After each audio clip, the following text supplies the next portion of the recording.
Welcome to Weekends. Anna Kasparian and Nando Vila with you. Cale Brooks on the ones and twos. He'll be joining us later in the show to do some super chats with you guys. So like the stream, share the stream, send in your super chats. Now's the time. Nando, how are you? Doing well. I'm feeling fresh. I'm enjoying the Euros. Spain qualified for the semifinals yesterday in very exciting fashion. It was very dramatic. It was very nail-bitey, but I'm riding high. So yeah, I'm feeling good. How exciting. Who was Spain playing again? Switzerland. So, which has been kind of a bit of the fairy tale of the tournament because they eliminated France, who were the heavy favorites, after being 3-1 down with 10 minutes to go. And they tied it up in the last minute and then won on penalties. But then Spain beat Switzerland also in penalties. Again, very, very nerve-wracking for me yesterday. I felt like I aged 25 years. But yeah, feeling good now. Semifinals against Italy, baby.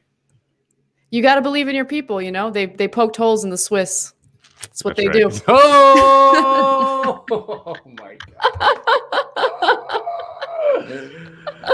Yeah. Oh, man. All right. Well, we've got a great show for you guys. We are going to share some of this audio of an Exxon lobbyist, basically sharing all the goods, how they do their dirty work, how the sausage is made behind the scenes. Professor Harvey Kaye will be joining us for a discussion about America, what America stands for. Obviously, it's 4th of July weekend, so we're going to discuss a little about the nation's history, but more importantly, the vision that we see for the future. And I'm really excited about Nando's segment because I've been waiting for a deep dive into the collapsed condo situation in Miami. There are a lot of updates to share with you guys on that. And I'm going to talk about hustle culture and this gentleman named Gary Vee, who some of you might be familiar with on YouTube. He's quite the character. But before we get to all of that, why don't we do our Exxon segment? Because I think it's just a reinforcement of what we already knew. And it has a lot to do with the infrastructure package as well. So let's do it. So Greenpeace UK interviewed a current senior Capitol Hill lobbyist for ExxonMobil. And the individual being interviewed, by the way, has no idea that he's talking to Greenpeace. He's under the assumption that he's speaking to a headhunter in the pursuit of a new job, a better paying job. And so the lobbyist's name is Keith McCoy, and he disclosed Exxon's efforts in basically defeating Biden's infrastructure bill. Let's watch.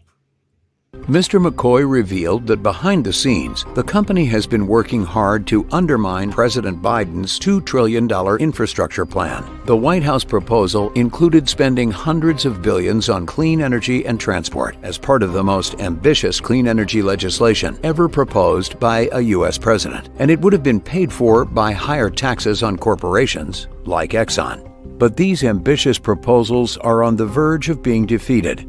According to Mr. McCoy, Exxon has been working to scale back the legislation and stop Exxon paying more tax. He told us which United States senators the company sought to recruit to their lobbying campaign, and they're not all Republicans. We're playing defense because President Biden's talking about this big infrastructure package, and he's going to pay for it by increasing corporate taxes. You stick to highways and bridges, then a lot of the negative stuff starts to come out because for you guys, because there's a germaneness, right? That doesn't make any sense for a highway bill. Why would you put in a something on emissions reductions on climate change to oil refineries in a highway bill? I mean, those were the exact lines parroted by Republicans and conservative Democrats in the Senate, right? Like, no, we just want hard infrastructure. Why would we make it such a comprehensive, robust piece of legislation? Let's water it down. Yeah. No, it's a pretty remarkable get, to be honest. I mean, it's a mask off moment, right? It's the things we all know happens behind the scenes. So like this idea that, like it's the Casablanca line, I'm shocked that there's gambling in this establishment. But it's still worth reminding yourself that it's not just all in your head, that it's true. Like this is what lies behind the facade that is our politics. Absolutely. And I feel like oftentimes when you bring up this point, the very clear corruption that takes place in our system, and by the way, everything ExxonMobil does, as far as we know, is legal, right? The bribery that takes place, the lobbying that takes place, it's all within the system, which means the system needs to change. But sometimes I feel like whenever you bring these issues up, I certainly get this feel whenever I'm doing interviews on legacy media outlets or whatever. They treat you like you're being conspiratorial, but yeah. I mean, come on, right? Okay, so let's get to where Keith McCoy decides to name names in regard to members of the Senate who Exxon has been lobbying hard against the infrastructure bill. Who's the crucial guys for you? Well, Senator Capito, who's the ranking member on Environment and Public Works. Joe Manchin, I talk to his office every week. He is the kingmaker on this because he's a Democrat from West Virginia, which is a very conservative state. And he's not shy about sort of staking his claim early and completely changing the debate. So on the Democrat side, we look for the moderates on these issues. So it's the Manchins, it's the Cinemas, it's the Testers. Exxon is even trying to get through to President Biden through his friend, Senator Chris Coons. Other ones that aren't talking about is Senator Coons, who's in Delaware, who has a very close relationship with Senator Biden. So we've been working with his office. Matter of fact, our CEO is talking to him next Tuesday. Then you take it out a little bit more and you say, okay, well, who's up for re-election in 2022? That's Hassan, that's Kelly. It's amazing. I mean, it's exactly what we suspected. Yeah. I mean, and again, I mean, it's just the often it's not even, it doesn't have to be that corrupt of an arrangement in the way that we think about it. Like, here's a bag of cash, you do. It's just the fact that they're like in their ear all the time, like he said he spoke to Senator Manchin's office every week. Like they have like a weekly standing call.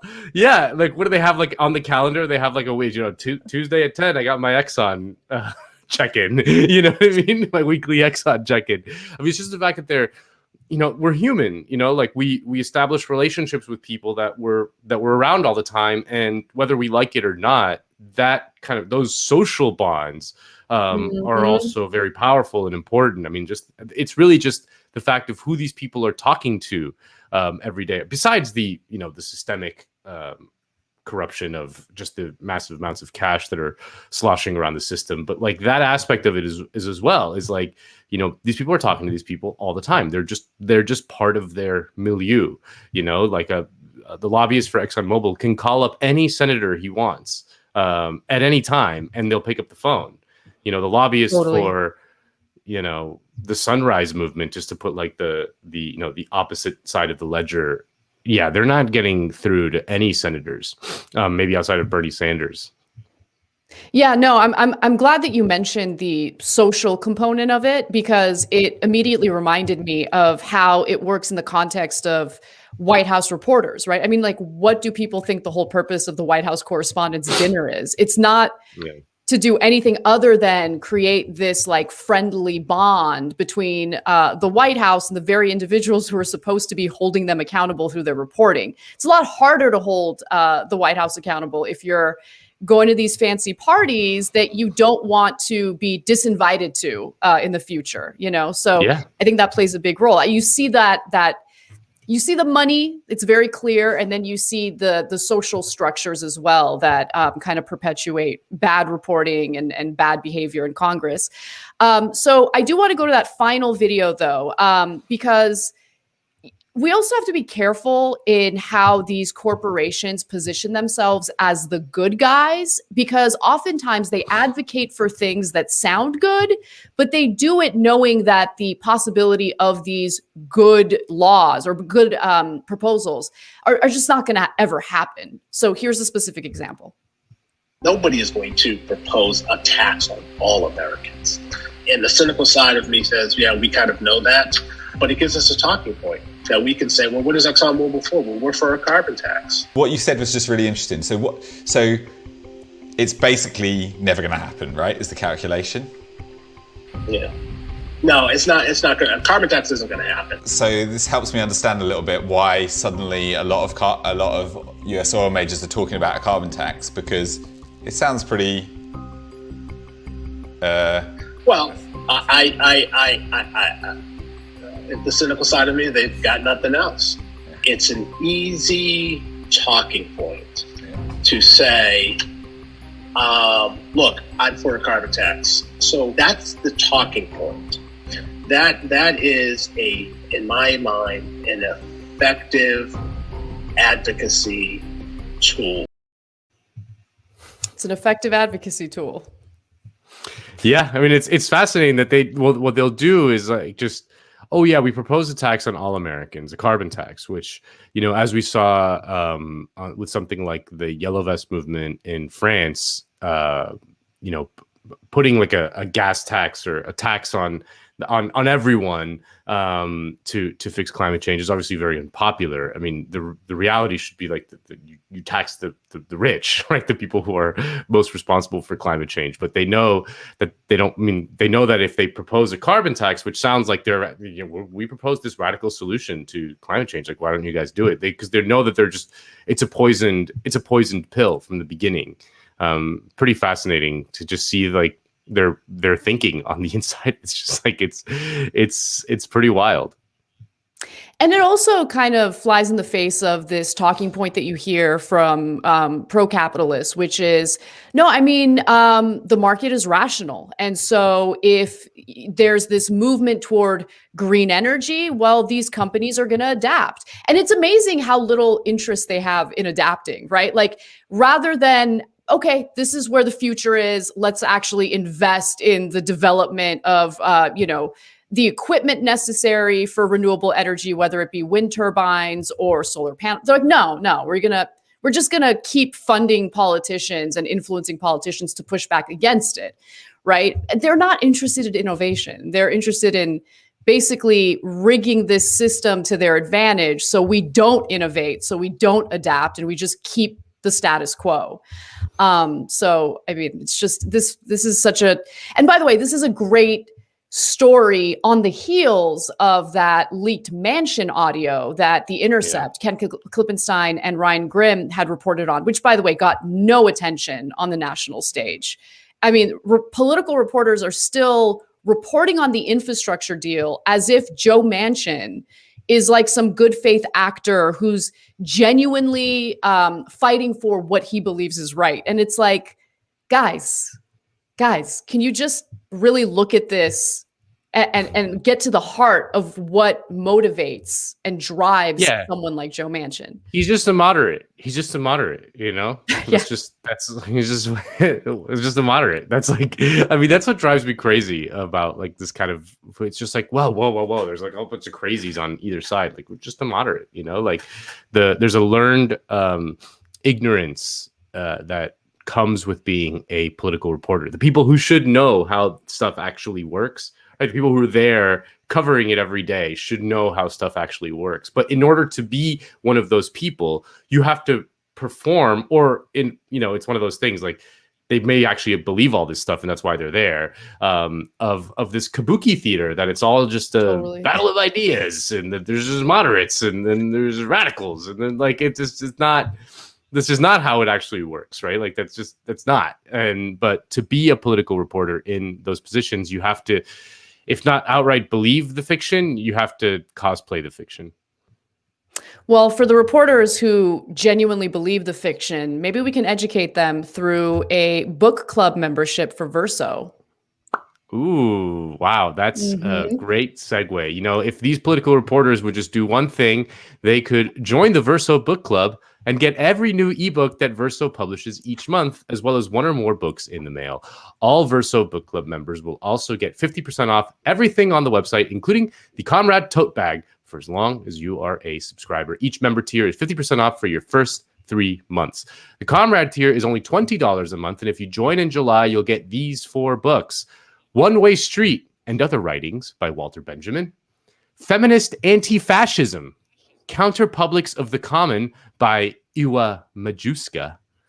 The Great Adaptation, Climate, Capitalism, and Catastrophe by Romain Feli. And The Tragedy of the Worker Towards the Proletarocene by Jamie Allinson, China Mieville, Richard Seymour, and Rosie Warren. Friend of the show, Richard Seymour. We've had him on the show. Yeah. That last book looks great. So everyone check it out and enjoy the Verso Book Club. Educate yourselves. By the way, our audience already does that. But for those reporters who might be checking in, definitely check out Verso Book Club. So Nando, I'm going to mute my mic and sit back and enjoy your segment, which I've been looking forward to since you mentioned that you're going to cover the collapse, the condo collapse in Miami. I think that a deep dive into this topic is so important, especially from a socialist perspective. So take it away. Yeah, and Anna, and I don't know if you know and the viewers at home know, but I was born and raised in Miami. So in the last few weeks, seeing my city in the news has been a pretty strange feeling, because Miami doesn't often make the news, and when it does make the news, it's often for horrible reasons. And this week, or this past couple weeks, it's because a condo tower collapsed in the middle of the night, leaving over 150 people trapped in the rubble. The big story on Action News is the deadly condo collapse in Surfside, Florida. 3 people have died and dozens of others were carefully rescued. Security camera video from the adjacent building captured the moment of the collapse. The condo is coming down in 2 sections within seconds. Once the dust settled, this photo taken by first responders puts the gravity of that situation into perspective. 55 units reduced to a pile of debris. And the sight of a building just crumbling down like it was a house of cards left many, many people shocked.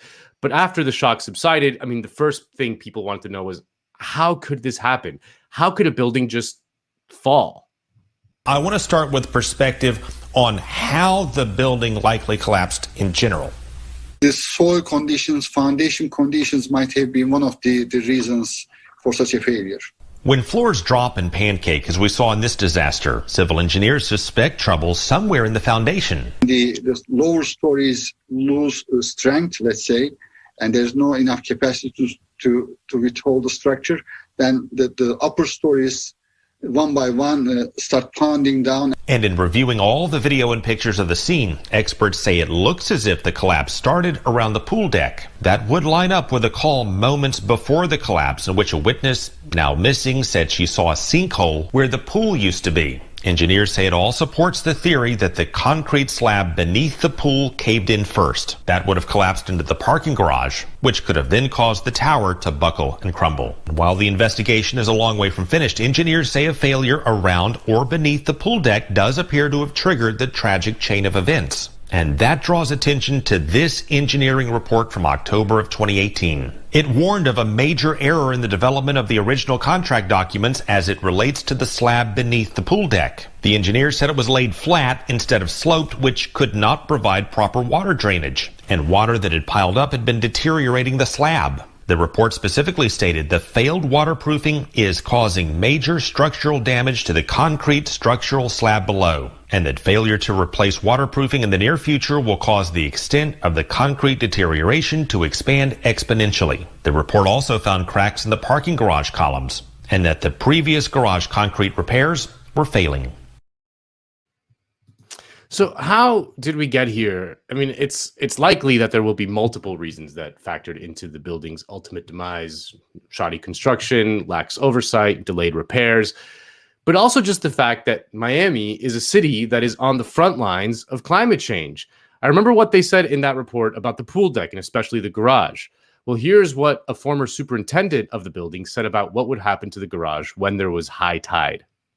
And that's when I got a call today from William Espinoza. And William Espinoza was the building superintendent from 1995 through 2000, he said. And this is part of the conversation we had, because he said that as soon as he saw this building go down, he thought about all the water he used to have to deal with in the garage structure. Let's play some of that sound now.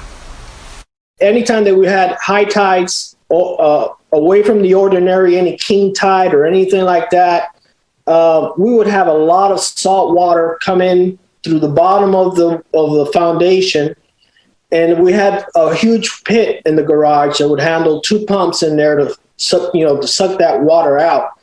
But it was so much water all the time that the pumps never could keep up with it. So we always had to be replacing pumps, and the water would just basically sit there, and then it would just seep downward. You know what I mean? It would just go away after a while, and I would think, where did this water go? Because it had to go in through somewhere. I'm talking about a foot, sometimes 2 feet of water in the bottom of the parking lot, the whole parking lot. And that's the underground parking lot, right? Correct. And I mean, like I said, the cars would float. That's how much water was in there that would be floating around in the parking lot. And I go, that's just a lot of water coming in here, and we don't have a way of getting it out. Now, this was back in the late 90s. In the subsequent 20 years, sea levels have risen even more, causing even more high tides and flooding in the Miami Beach area. And rising tides are an existential threat to all of Miami. That's because in Miami, there is no solution to the problem. You cannot build a levee like you can in other parts of the world because Miami is essentially built on a swamp that sits on top of limestone. So as the sea level rises, the water comes up from the ground. And South Florida must contend with a vulnerability unique to an area with this population density. Miami limestone is one of the most porous limestones anywhere, and water just pours through it very, very, very rapidly. At an excavation pit on the campus of the university, Juanla showed us what the entire region is built on, a geologic sieve of limestone. As sea level continues to rise, in the same way that rainwater disappears, the seawater will just come up. Now, that's not stopping real estate developers in Miami because the money just keeps on flowing, baby. But don't take it from me. Take it from the mouths of the real estate developers themselves. I do worry about the sea level rising a little bit, you know? I live on the ocean. I live right on the beach. I see the beach like doing its thing. It's a concern. It needs to be addressed, and there's a lot more work that needs to be done. But we're not seeing a lack of flow of capital to South Florida as a result of sea level rise as of yet. You know, we have questions about sea level rise because the media talks about that a lot. But I can honestly say that no one has told me that they have not purchased here because of sea level rise. Sea level rise is something that I'm actually dealing with right now personally. I happen to live in a residential neighborhood where they're trying to raise the streets. Rising sea levels are a real issue confronting South Florida and other coastal cities. However, Americans have a short memory, and those memories don't go from generation to generation. So right now it's a younger generation that's focusing on rising sea level.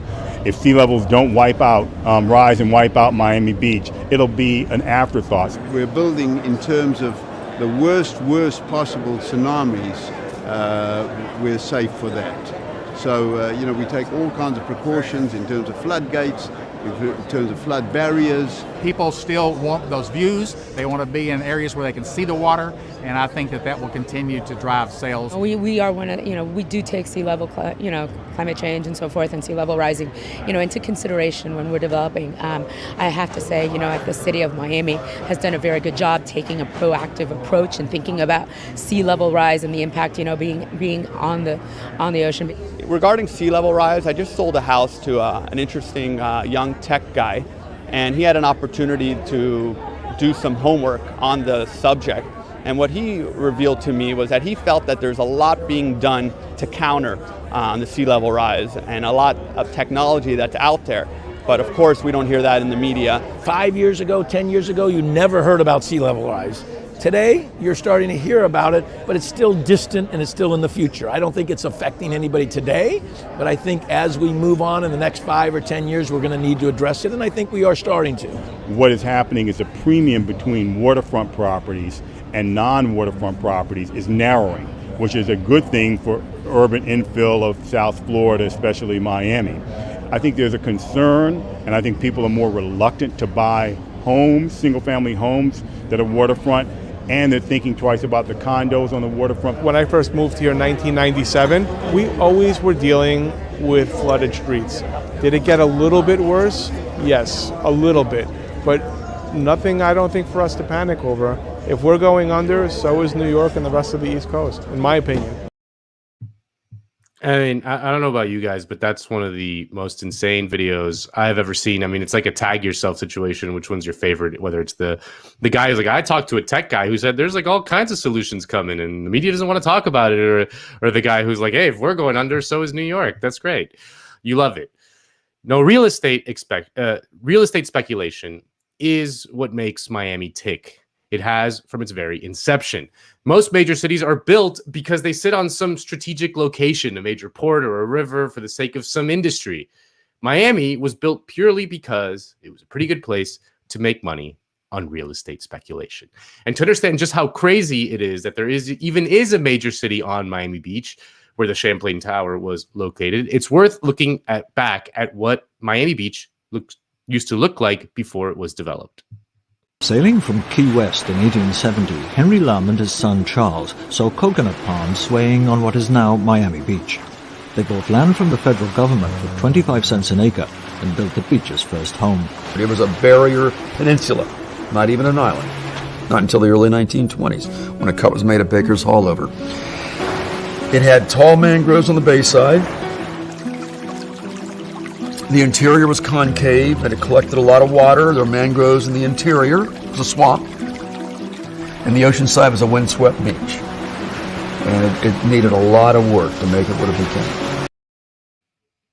It needed a lot of work to make it what it became, and the man who did the work to make Miami Beach what it became was a guy named Carl Fisher, who dreamt of a beachfront city for the rich and famous.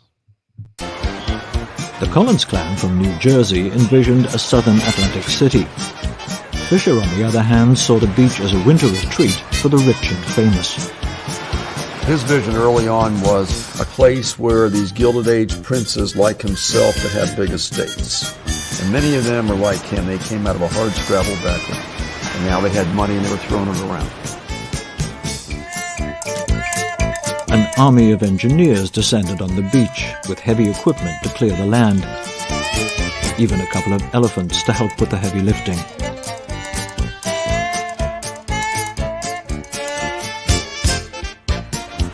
Dredges deepened channels and filled in the swamps. Then he pumped in bay bottom in order to fill in that concave area and to eliminate the chance of water collecting again. And so now you're ready. You've got the stage.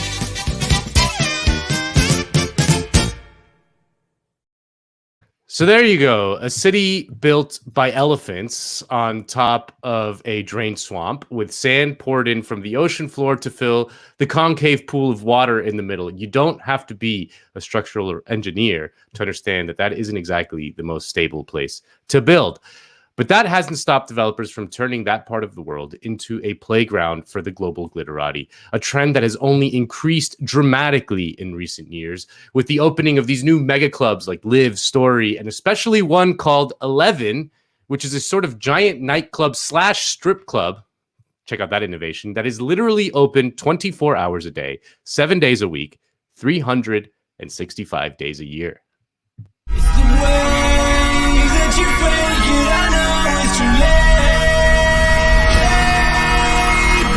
Reporting live, this is Young Joe from the greatest establishment. It's your boy Jake Paul. You already know we're at Club 11. My name is Aiden Ross. We're at 11 right now in Miami. We're about to go crazy. We're back home for 11.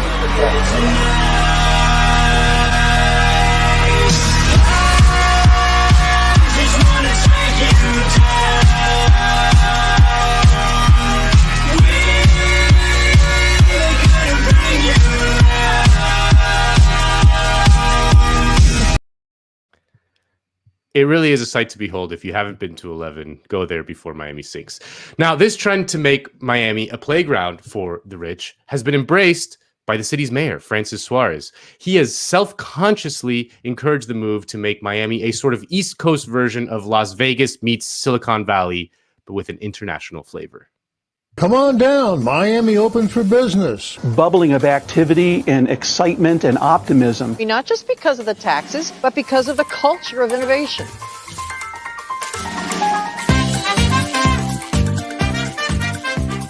When the venture capitalist Dilian Asperuhov suggested on Twitter last December that the tech industry should migrate from Silicon Valley to Miami, Mayor Francis Suarez responded, "How can I help?" He also set up a billboard in San Francisco. Thinking of moving to Miami? DM me. Suarez's bold, roll out the red carpet approach to luring away Silicon Valley's tech elite has gotten so much attention in part because of how it contrasts with that of California's ultra-left political class. Take San Diego Assemblywoman Lorena Gonzalez, who's best known for her failed effort to stop Uber and Lyft from using contract labor in California to benefit labor unions. Gonzalez tweeted, "Fuck Elon Musk," back in May of 2020. "Message received," replied Musk. In Miami, Mayor Suarez has embraced Musk's idea of building a $30 million tunnel for electric vehicles to ease congestion. We have a unique opportunity to create a signature project, not just for Miami, but for the world. Suarez's publicity stunts, including fashioning himself an avid Bitcoin enthusiast, have no doubt contributed to the city's momentum. Love to have a mayor that is an avid Bitcoin enthusiast. Now, all of this has fueled an orgy of real estate development in Miami. This is from a Forbes headline in February. South Florida's real estate market is now officially in super boom mode. Quote, examples of South Florida's supercharged market are everywhere. More eye-turning than what buyers are willing to pay right now, however, are what the market reveals about buyers themselves and the factors driving them. Case in point, Hot One, Sotheby's agent Paola Marulanda recently closed the sale of The Beach House, a 6,000 square foot two-story property located in Miami Beach's South of 5th, their SoFi boutique condominium building Ocean House with 5 bedrooms, 6 bathrooms, 2 sunrise terraces, 1 sunset terrace, a movie theater, and a glass-encased wine vault, enclosing a hidden home office. The Beach House closed for $15 million, over $15 million, as is all cash over original ask with 2 backup cash deals in place. $1 Million listing star and agent Chad Carroll represented the undisclosed buyer. But as we saw with the collapse of the Champlain Tower, beneath the shiny veneer lies a rotten foundation. And as the Bitcoin bros and Latin American oligarchs fuel Miami's development craze, the brunt is being borne by the working poor. I want to go back to what one of those developers said. What is happening is the premium between waterfront properties and non-waterfront properties is narrowing, which is a good thing for urban infill of South Florida, especially Miami. What he describes as urban infill, check out that term, in Miami is really just rich people displacing poor people. Hernandez owns her mobile home, but rents the land underneath it. The previous landlord kept rent increases low, but in 2018, a new owner, Miami SOAR Management Corp., bought the property and the rent suddenly shot up.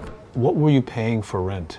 We paid $245 before. Every year, they put $50 every year. And then they put $200 suddenly. That's a lot of money. A lot of people came to pay that. Like me, I came to pay $700 because I am not working. I am retired. From 2003 to 2018, Hernandez's rent rose from $245 to $500 per month. But then her new landlord raised the rent to $735 a month, a 47% per month increase in under 1 year. Well, we got wind that last year the rents had significantly been increased. Some people had less than a week of notification. Sajin Talui is an activist advocating for residents struggling to afford the rent increases at the SOAR mobile home park. What was the new owner's reasoning for going from $500 to $700-800? They had stated that they were using the money to make repairs to the homes, to bring it up to code, but there hasn't been much of anything done. There's so many hazards. You see the open pipes, broken cement. I mean, if you have kids, they can't even walk around and play here. For decades, housing costs in areas like this have remained low. But as waters rise on the coastal homes of wealthy residents across South Florida, advocates say poor communities are being replaced by high-end properties. What is the state of affairs for people who are living in mobile home parks now in Miami, in Greater Miami? In the last 4 years alone, at least 7 mobile home parks have closed down in Miami-Dade County. There used to be 60 parks in 2015, now it's down to 53. And about 700 housing units have been lost. The average Miami resident pays a higher percentage of their income on housing than in any other city in America. This is from an article in the Miami New Times. Quote, an analysis by Apartment List shows 62.7% of renters in Miami are cost burdened, the highest percentage of the nation's 100 largest metro areas. Nearly 34% of Miami renters spend half of their income or more on housing. Florida leads the nation in housing unaffordability, the study shows. The Sunshine State has the highest cost burden rate, with a 56.5% of renters spending 30% or more of their income on housing. In Miami, keeping a roof over your head can mean staying in your parents' home longer than desired or living with a revolving door of roommates. It also means competing for housing against millionaires and billionaires. But back to the Champlain Tower. The building was built in 1981. Now, the early 80s in Miami had a lot of similarities to the current moment. At the time, there was a massive construction boom driven in part by deregulation. This is from an editorial in the Miami Herald. Quote, we are holding our elected officials accountable for a thorough, honest, and urgent investigation into the causes of this still unfolding tragedy to determine what caused it. But we do know a lot about the way the construction was done in South Florida in 1981 when this condo was erected. Condominium construction was red hot then, fueled in part by what would turn out to be a disastrous deregulation of the nation's savings and loans associations. We know that building codes for single-family homes during that era were weak and enforcement was lax, something that became terribly apparent when Hurricane Andrew roared through southern Miami-Dade County. We know that even though entire neighborhoods were flattened, the homes that stood up best to the Category 5 storm winds turned out to be the ones where developers spent more money to build stronger homes. And the other thing that was fueling the early 80s construction boom in Miami, cocaine, literally. Drugs destroy a community when you're dealing with street level. When you're talking about drug dealing on a level where major drug dealers are living here, vacationing here, buying homes, laundering their money and so forth, that picks up the economy of a city or of a community. And a lot of the money secretly did go into infrastructure. $2.3 billion worth of construction is currently underway in downtown Miami. The general construction and everything in downtown and on Brickell. Downtown Development Authority officials say another $1 billion worth of construction will be in progress within the next 6 to 8 months. It built half the city. It built the high-rises, it built the scrapes. This building boom, they say, will last for the next 10 years. The drug trade saved Miami in a lot of ways. If you look out at this skyline, a lot of this real estate was built or bought and paid for with drug money. This new construction means at least 25,000 additional jobs and an annual payroll in the millions. The new condominiums, office buildings, and banks will add an additional $20 million to the city of Miami's tax base. In the next few months, we'll see a lot of investigations into what exactly happened at Champlain Towers. There will be people who say it was one thing or another. There will be a furious debate as to how much climate change played a role, as if you could ever quantify that. Some people will blame the original builder. Others will blame the city of Surfside. Others will blame the condo owners themselves, who put off much needed repairs because they were so expensive. But at the core of all of this is capitalism. And the fact that housing, one of the essential necessities for human life, is subjected to market logic and treated as a vehicle to make money. In a system where housing is treated as a commodity, there will always be a housing crisis for the vast majority of people. As Marx's buddy Engels wrote, quote, as long as the capitalist mode of production continues to exist, it is folly to hope for an isolated solution to the housing question or of any other social question affecting the fate of workers. It will simply never be as profitable to build housing for poor people as it is to build housing for rich people. A lot of the upfront costs are similar, but the potential profits for low-income housing are way, way lower than for high-end real estate. And in the pursuit of profit, developers are incentivized to lower building costs as much as possible, not to make sure that the building is still standing in the long run, at which point, as John Maynard Keynes said, we're all dead. In the short term, we need government reforms like the Green New Deal, which would not only attempt to stop the worst effects of climate change, but crucially invest public money in shoring up our nation's literally crumbling infrastructure and retrofitting buildings to make them more efficient and, yes, safe. And in the even shorter term, condo owners should start taking the maintenance of their building way more seriously. Just yesterday, another building in Miami Beach was evacuated. Now to more breaking news, this time out of North Miami Beach. The immediate evacuation of a condominium has been ordered because of what was found in an inspection. CBS 4's Bobeth Yates is live on the scene in North Miami Beach with more. Bobeth. Well, Lauren, after the collapse in Surfside, officials are not taking any chances. And here in North Miami Beach, that is exactly the case. Officials received this evaluation earlier today, and they made that tough decision to shut down this complex behind me. 40 years after the neoliberal reaction to the post-war consensus, the chickens are coming home to roost. Our country is literally falling apart. If we don't do something dramatic, at least at the scale of the New Deal in the 1930s, there will be many more tragedies like the Champlain Tower collapse. And just before we went live, we got breaking news that authorities have decided to just demolish the rest of the Champlain Towers because there's a hurricane coming to Miami, and they're worried that the rest of the building will collapse as well, probably spelling, the end of any search and rescue effort, I would imagine.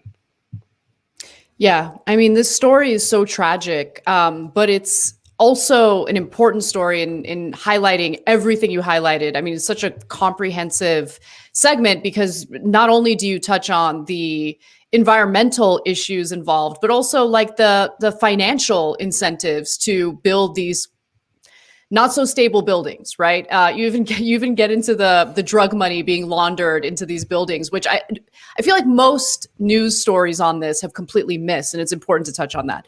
But I do want to just quickly address like the end part of your segment where you talk about who's to blame and how the HOA, the Homeowners Association, it's likely that they're going to get some blame. That's actually the area where I've had a little bit of frustration because the building was built in a terrible way. It had this massive design flaw with the pool deck being built on a flat concrete slab. The condo owners had no idea about that, right? They have no idea. It's probably not disclosed anywhere that there's this huge design flaw. And so all of a sudden you get hit with a $15 million repair. And we don't know what the economic situation is for like most of those condo owners. So yeah, they pushed back. But the heart of the issue was how the building was built in the first place, why it was built the way that it was built. And yeah, the issue of deregulation. I mean, we're seeing the chickens come home to roost in several states right now as a result of deregulation. I mean, you have Texas with their deregulated and privatized energy grid and how it just completely failed the people of Texas during a winter storm. You have that Colonial Pipeline that, provides gas to 45% of people in the East Coast, and they don't invest in the necessary cybersecurity to ensure that they don't get hacked. I mean, you see it happening over and over again. But the one other thing I wanted to bring up is already we're seeing some states implement policies that are making people panic. Because if you're in Hawaii and you own oceanfront property, it's very likely that flooding has become an issue. Some of these beaches, by the way, have been destroyed because the homeowners have been like putting up these massive sandbags to kind of stop the water from getting to their properties.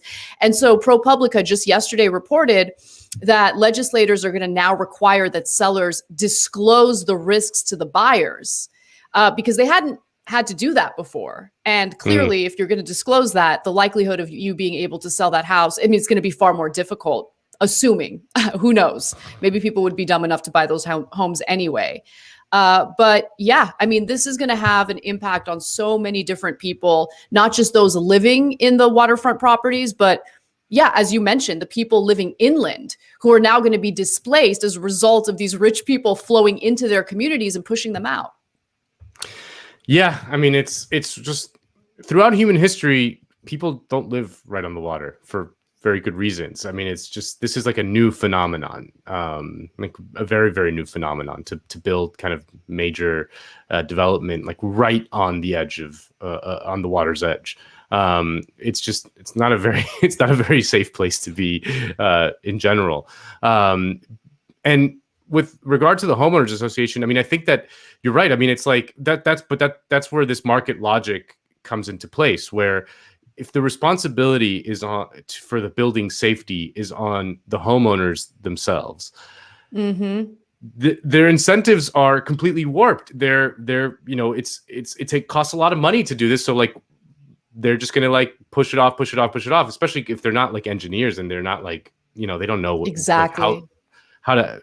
This is why this is a collective problem. The safety of the buildings that exist in the world, even if they're residential buildings, people coming in and out, workers are coming in and out, guests are coming in and out. Like, it is our problem. It is not their problem. It is our problem. Totally. So the collective solutions to all these things should have to be in place. Like like if a building needs to be repaired, like it should be just funded by the government through taxes. Everyone should pay for it at all times. I mean, like, it's the kind of thing that in any individual case, like, yeah, it's like, oh, it sucks, like we're subsidizing, the repairs for these rich people, but like, this is what ends up happening is like they're just not incentivized to do it. You have to force their hand through collective action, because like that's what I think is at the core of a lot of this, is that the role of the government in housing has to be incredibly more active in the United States. Like, we cannot just leave it up to private individuals and private developers. Like, if that is a recipe for disaster, housing is just way too important. It's the fundamental thing, it's the thing. I don't know, like, right, outside of food and water, like, it's the next thing, like, so we just, in this country, we just don't see it as that kind of issue. We see it as a totally private issue, and it's not. It's a public issue. Yep.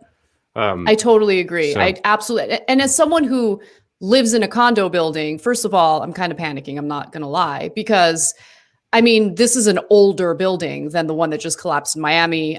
We also have a pool deck. So now I'm just like, is the pool deck on a flat surface or slope surface? Right. And you're right. Like, the HOA, I mean, I love my neighbors. No hate, but well, some of them a little bit of hate, but most of them, they're great people, right? But they're not experts on this kind of stuff, right? And so typically in HOAs, you are going to deal with a little bit of incompetence, and you need everyone to vote on whether or not you're going to take out a loan, otherwise known as a special assessment, to make the repairs that need to be done. There's a lot of pushback every time that conversation comes up. So I totally agree with you. As someone who owns a unit in a building, there's just an inherent conflict of interest when it comes to these matters, because it's going to hurt your own finances to pay for the repairs that need to be done. So, which, I mean, I'm always in favor of paying for the repairs. It hurts. I get it. But after Hurricane Andrew in 1992, which like destroyed Miami, people don't really remember it anymore outside of Miami, but it was like it destroyed the whole city, or this part of the city. They passed certain laws that made it mandatory to have like certain kinds of windows in any new building. They made it. They made you have like flood insurance and hurricane insurance. Like, that's like a mandatory thing. And it's this, what I'm talking about. It's like, it's because if you put it on individuals, like, it's too, the costs are so great that they're incentivized to just not do it, Whereas if you socialize the problem, if you socialize the cost, and everyone chips in a little bit to it, then you can have a much more coherent solution to the problem. Like, you have to expand that to include, like, building collapse insurance, like that at they this should point, just, like, go to like, like they should make it mandatory for like everyone to chip in to look at every single building in the state or the city or whatever, and see if it's going to freaking collapse any moment, you know? And if it is, like, those repairs should be socialized, because if they're privatized, they're just not going to do it. Yeah, I agree. You know, in Hollywood, they built a bunch of high-rise towers. I think they're like hotels and condominium buildings on a fault line. It's just like, yeah. I mean, but they don't care. I mean, it's going to collapse. If there's a big earthquake in LA, which is likely to happen sometime in the future, those buildings are definitely vulnerable, and it doesn't matter. I mean, you got Eric Garcetti, he's buddies with developers. Very similar stuff is happening in big cities like Los Angeles, and it's really disheartening to see it. All right, well, let's talk about something that's not related at all to collapsing towers, but it is related to a deterioration of our lifestyles, our personal lives, and it's this whole notion of cancel culture. Not cancel culture, hustle culture. It's a different kind of culture. So let's, by the way, cancel culture also deteriorating our personal lives and personal relationships. But let's do it. Let's talk about it. So it's 4th of July weekend, where Americans grill hot dogs and celebrate America's independence. Something that many Americans have been sold under the country's capitalist system is the idea that we independently make decisions about our lives, which can lead to success, or if we make the wrong decisions, failure. In fact, if you've spent any time on TikTok or YouTube, you've probably come across this guy. I literally want to die instead of fail. Die. Death. Over. I do not know how to live in life. I do not know how to live in life. Live in life with an L in business on my resume. You should take defeat personally, period.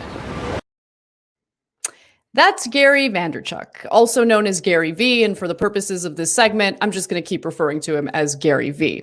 He's the most prominent mouthpiece for hustle culture. And it's basically this new age help content or self-help content that serves as a cultural complement to the economic demands of our economic system, capitalism.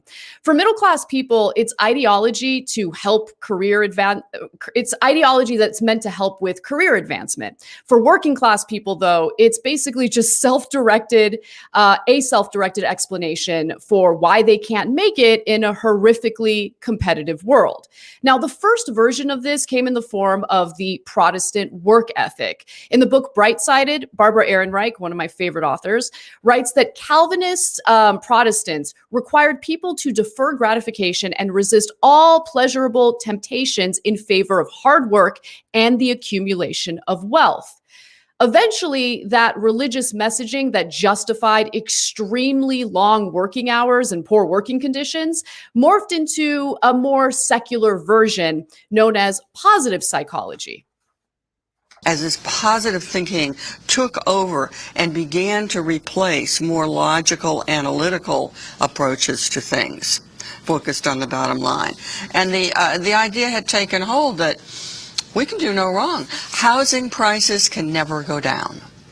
The stock market can never go down. And because I think it's right, you know, it will be right, especially if you're the CEO and you're making $20 million a year. And I think that it became like a mass delusion. And, you know, positive thinking is all about using your mind, your special mental powers to accomplish wonderful things in a capitalist system. And if you fail, it's just that you weren't positive enough. Now, while most people who actually pay attention have noticed that capitalism actually does not lead to more innovation, it does lead to innovation in terms of making sure the propaganda changes as soon as it loses its luster. And as soon as positive psychology lost its luster, it was later replaced with a more modern version known as hustle culture, where we're expected to dedicate nearly every waking moment to working. Hustle culture has a particularly theological quality, in that it replaces the role that Protestant religion once had in facilitating a sacrificial work ethic that demonizes the slightest idleness or leisure. Motivational self-help gurus are the new priests, and CEOs are the new gods. The key difference from Protestant Christianity is that rather than hard work merely being a formal duty, Hustle culture reinforces an invisible ideology that makes us enthusiastically choose to sacrifice our physical and mental labor for the capitalist system. The invisibility of this rugged individualist capitalist ideology, disguised as harmless self-help, is precisely what makes it so much more effective in maintaining our new society of control. It acts as both a belief system for the capitalist elite to justify their excessive wealth, and also as a subconscious drive that gets citizens to control themselves. The rest of that video is excellent, and I highly recommend you guys check it out because it focuses on the psychological component of hustle culture messaging. But if you look at all three manifestations, whether it be the Protestant work ethic, positive psychology, or hustle culture, the underlying message and objective is the same. The objective is to perpetuate this myth of personal responsibility. In other words, it's up to the individual to delay gratification and engage in sacrificial labor to accumulate wealth. It's up to the individual to think positively in order to achieve success. It's up to the individual to rise and grind their way to financial wealth. Failure to live well is a personal failure rather than a societal one. Gary Vee actually combines all three manifestations in the content he produces. Watch. There's so many people here that are just not patient, and you're not the youngsters aren't patient because they have chips on their shoulder because they want to prove to mom and dad that they're right and they're going to do it their way. And the second they start doing their process, they've got the pressure on them. They haven't made it yet. This is all about shortcuts versus the long game. I want to build the biggest building in town ever by just building the biggest building in town, while I think most people try to tear down everybody else's building. So I think positivity and good is practical advice to building an empire. And I want to be the poster child of the person that built the biggest, baddest empire and did it by being a good dude along the way. You need to outwork the people that have money. There's three variables, three pillars: time, money, talent. Talent is hard to control. Money you don't have yet. Time is your only friend. What you do between 7 p.m. and 3 in the morning will ultimately probably be the variable of your success. I mean, listen, he's definitely part and parcel of this so-called hustle culture. The thing is, he doesn't actually say anything. He just says a lot of vague nonsense. Anyway, but there are many downsides to this garbage, like making people think that their economic anxieties or economic issues are due to their own deficiencies rather than being forced to survive in a system where decent compensation and working conditions actually runs counter to maximize profits that capitalists seek. I mean, these are two conflicting things. They're going to continue butting heads. And so hustle culture also attempts to justify employers squeezing as much productivity out of their workers as humanly possible while paying them as little as possible. Hustle culture encourages everyone to keep tabs on each other and ensure maximum productivity. As Chuck McKeever actually put it in Jacobin, you're not lazy, but your boss wants you to think you are. In the article, McKeever actually reviews a book titled Laziness Does Not Exist by Devin Price. And in the book review, he writes that Dr. Devin Price focuses specifically on one aspect of this self-help phenomenon, what they call the laziness lie. According to Price, the laziness lie has three central tenets. Our worth is our productivity. We cannot trust our own feelings and limits, and there's always more we could be doing. So the messaging here is, damn, you are struggling, your back is breaking, you're really, really having a hard time working these incredibly long hours, but this is what you have to do to succeed, and if you don't succeed, it's your own fault. Ignore your body, ignore your mind, just keep working. The article continues to write, we internalize this logic to such a degree that we learn to believe that our skills and talents don't really belong to us. They exist to be used. If we don't gladly give our time, our talents, and even our lives to others, we aren't heroic or good, and we're certainly more fireable.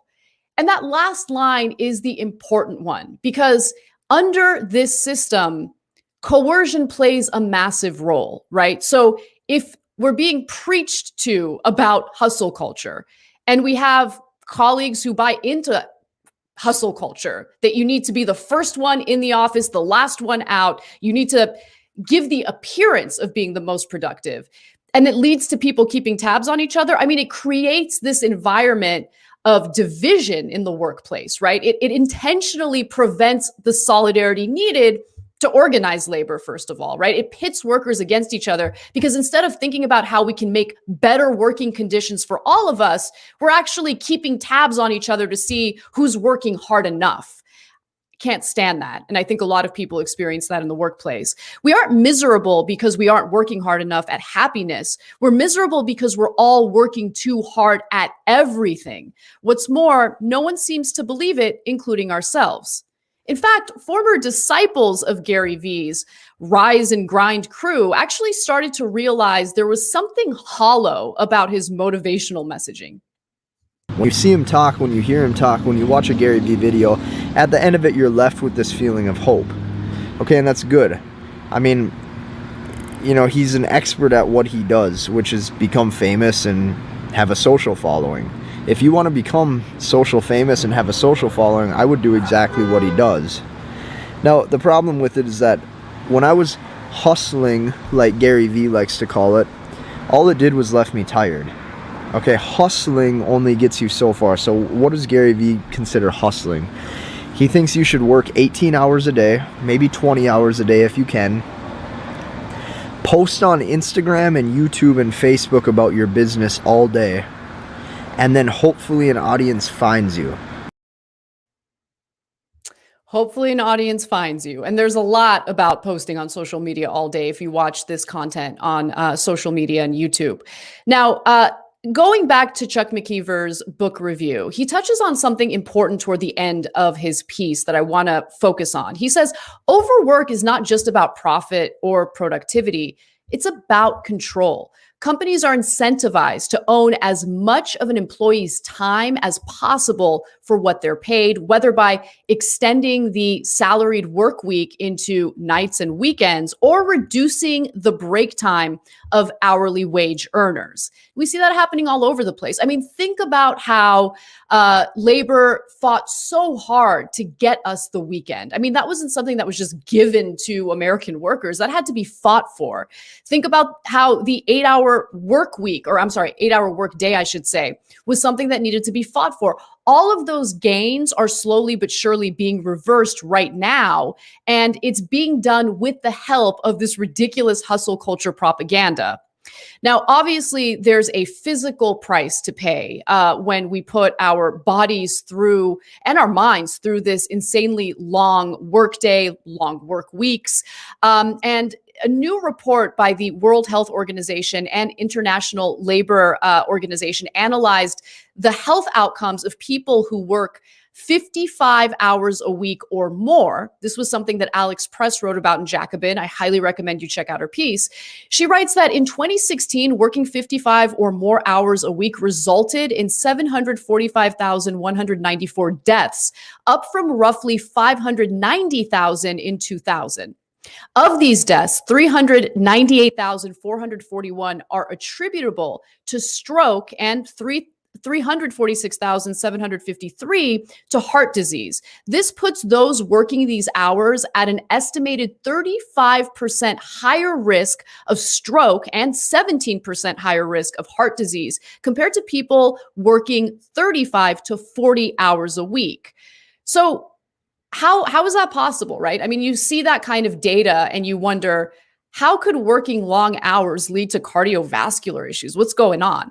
Well, the stress of it all does have and does take a physical toll on workers. For some, the stress of overwork may cause the body to release excessive stress hormones, cortisol, that trigger cardiovascular problems. For others, the stress may lead to unhealthy habits such as smoking, heavy drinking, a poor diet, a lack of exercise, and bad sleep, which in turn contribute to cardiovascular risk. And by the way, speaking of little sleep, I mean, just check out the content that we're talking about here on YouTube. There's this big flex going on about how little people can get by with maybe 4 hours of sleep per night. And that's just not healthy. It's not okay. And we should not allow people to condition workers to buy into that garbage.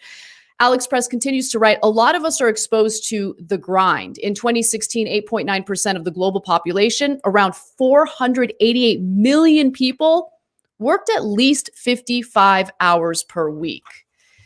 I mean, it's absolutely tragic when you think about these conditions. And it's not just about the United States. I love that Alex also focused on this issue globally, because we are a global economy, which is why internationalism in responding to the capitalist system is so important. It's really important also to remember that while our living and work standards in the US are above much of those in the global South, that wasn't always the case. And I want to, talk about that a little bit. According to a report, for instance, published in 1893 for the Senate Committee of Finance, average weekly hours in American manufacturing in 1850 were a back-breaking 69 hours. So this goes back to what I was saying earlier about how all of these gains, all of these working conditions that we've experienced, whether it's the weekend or the shorter workday, these were gains that had to be fought for. In the steel industry in the United States during this period, men worked 12 hours a day, 7 days a week. Transit workers labored 7 days a week, 14 hours a day. It was not uncommon for girls working in the laundry industry to work 16, 18, or even 20 hours a day amidst poor ventilation, heat, and dampness.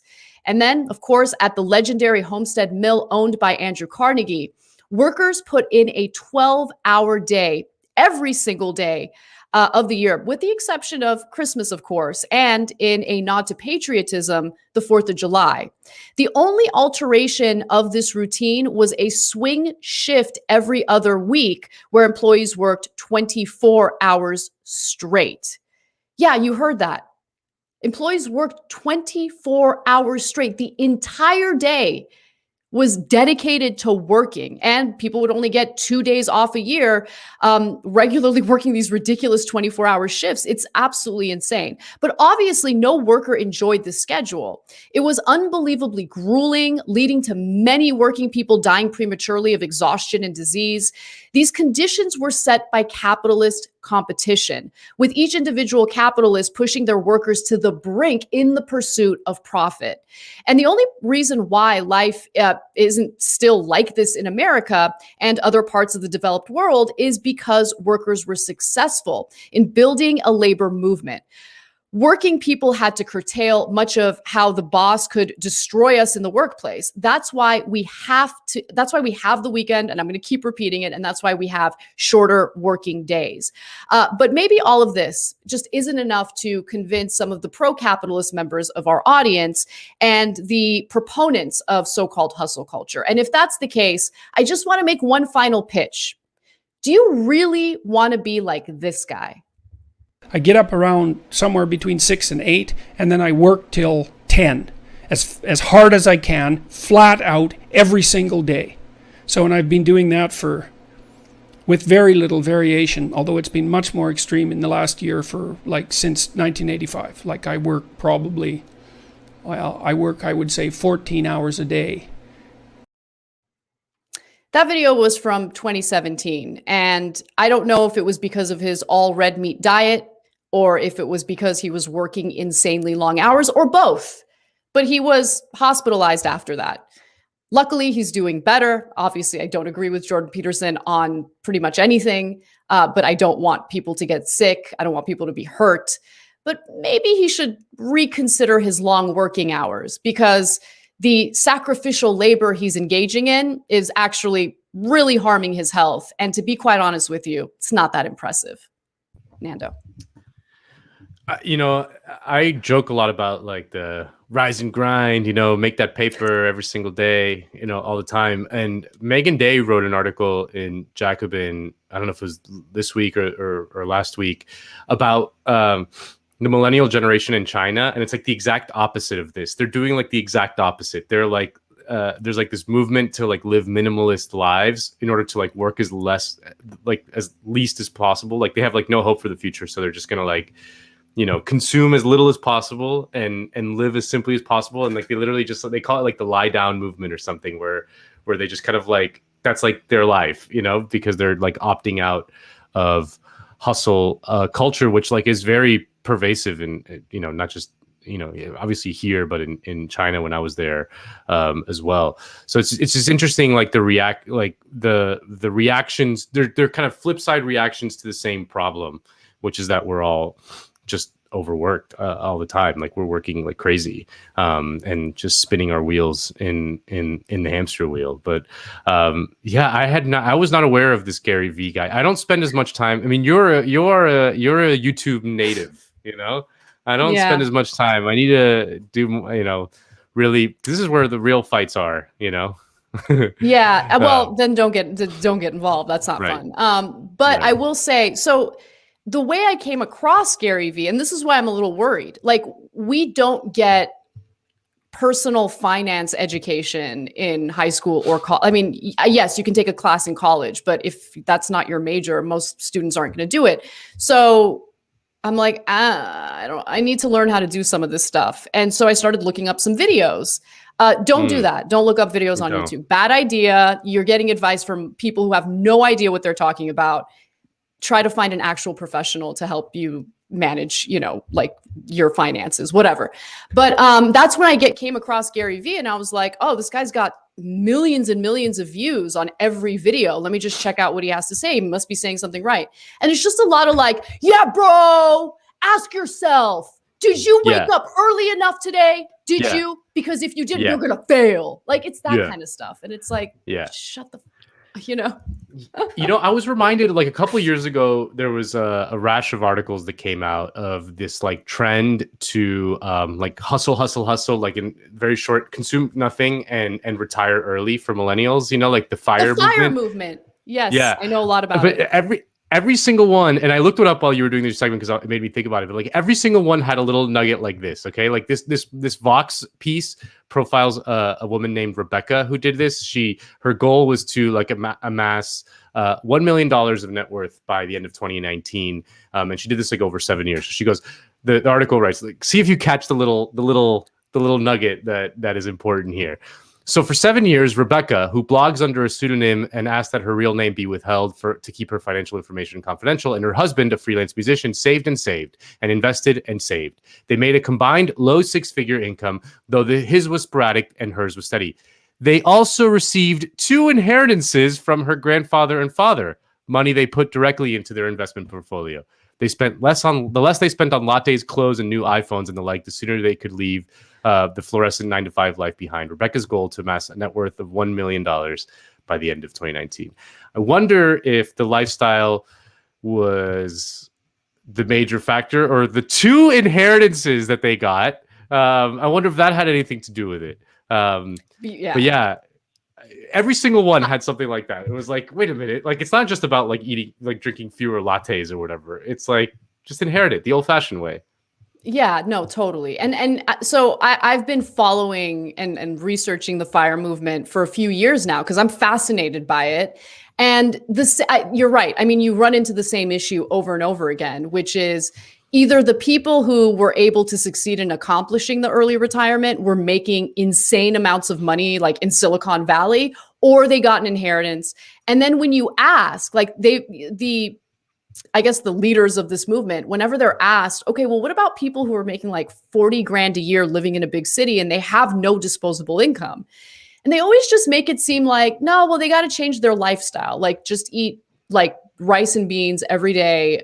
Don't like live in a, like, what are a shed that you buy from like Home Depot? Like, but it's just, but what about live in a WeWork? It's just ridiculous, right?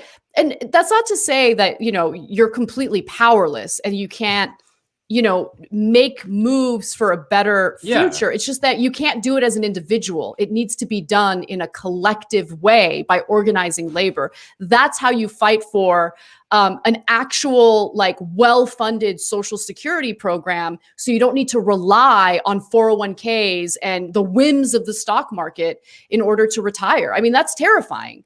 But having your retirement so closely connected to the risks in the stock market is just awful. So yeah, I love this topic. It's super interesting. Rise and grind, baby. Make that paper. Rise and grind. Rising. By the way, I definitely bought into that. Not necessarily hustle culture, but I remember being in high school and college thinking like, no, I'm going to work really, really hard. I'm going to work so hard and I'm going to succeed. And then you go out into the real world and you're like, oh, there are many things kind of stacked against you that you have no control over as an individual. Yeah. No. All right. Well, let's bring Harvey Kaye on. Talk to us about the 4th of July, about America, about liberty, independence. Professor Kaye, thank you for joining us. Thank you. You guys depressed the hell out of me. Sorry. My other segment was crucial. But this hustle, Jesus Christ. Do you wake up every morning, Professor, at 6 a.m. and work flat out till 10 p.m. and rise and grind and make that paper every day? I do wake up early. Okay. My wife is British, by the way, and I always used to accuse her of sort of cultivating the Puritan ethic in me. But over time, I was the one who started getting up earlier and earlier. And I don't know. I always think that I'm a lazy guy, and then everyone tells me, how can you be lazy given all the books and stuff? But I don't know. Sorry. My problem is that I don't believe in positivity, but I do believe. But I think there is something genetic going on in me that leads me to smile more often than frown. Maybe. How's that? That's great. I hate the word. By the way, I hate the word positivity. It actually freaks me out. So I promise not to say it. Gary V freaked me out. That was what really. Gary V should freak you out. Gary V freaks me out. I mean, that guy. Awful. Absolutely awful. So. I hope he does get a little more rest than he purports to, because but having complained about how stressed I felt after that segment, I do want to say that I regularly do try and catch this show, and I used to watch it obviously when it was Anna and Michael, and it's great to see you, Nando, and I think the show is just, I think I'm always amazed at how good the Jacobin shows are, and I just, I marvel at them actually. So I love really the Jacobin shows. Yeah, I not just ours, obviously. Like, I love the Jacobin show, which I never miss because it's just really the only programming, with the exception of our show as well, that does an actual in-depth look at the topics that need an in-depth look. Yeah. Right. And in fact, you guys are really smart. In fact, I Googled, I thought I knew, my wife also spent a lot of time in Spain. And when you started talking about the UEFA matches, Spain's our second choice. Okay. England's our first choice. Okay. Well, they're playing in 40 minutes. Yeah. Right, we'll get you out of here in time. Don't worry. No, that's okay. I'm taping it, so I'll catch it up. So. Oh, okay. But it's good to see you guys. Thank you very much. Good to see you. Let me ask you the first question, because it is 4th of July weekend. So talk to us a little bit, as a historian, talk to us a little bit about the real history of America's founding. Yeah, well, I won't deny that all of the stuff of these last 45 years that basically is generally associated with the left harangue of American history, that somehow we're the promoters of simply the story of exploitation, oppression, imperialism. There is a certain truth in that. I'll just say that my own generation of historians who came in the 60s and 70s, and you had on my dear friend some weeks or maybe months ago, Eric Foner, I'm pretty sure when we came into history, it was with the idea that we were going to redeem the real story of America, and we were going to change the narrative so that, for example, that whereas conservatives always hyped the likes of Washington and Adams and so on, that we were going to bring out the story of especially my hero, Thomas Paine, but also of the way in which artisans and farmers and laborers and even slaves themselves pursued the question of freedom and equality in diverse ways, and yet together ended up literally sort of launching a revolution that to this day, I think resonates. And this is where I think we on the left sometimes lose touch with what would really empower us and working people. The original promise that was part of the revolution, stated so clearly in Thomas Paine's Common Sense, we have it in our power to begin the world over again, and then articulated, and undeniably, too many of them were slaveholders, but the promise itself transcended the pens that wrote it. All the truths that are self-evident. All men are created equal, endowed by their creator with certain unalienable rights, life, liberty, and the pursuit of happiness.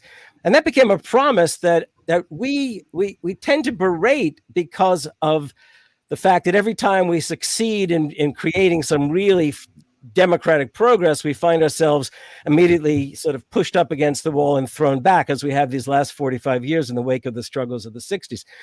But it really is the case that we have to lay hold of that story and we have to promote it, as opposed to simply berate the story of America.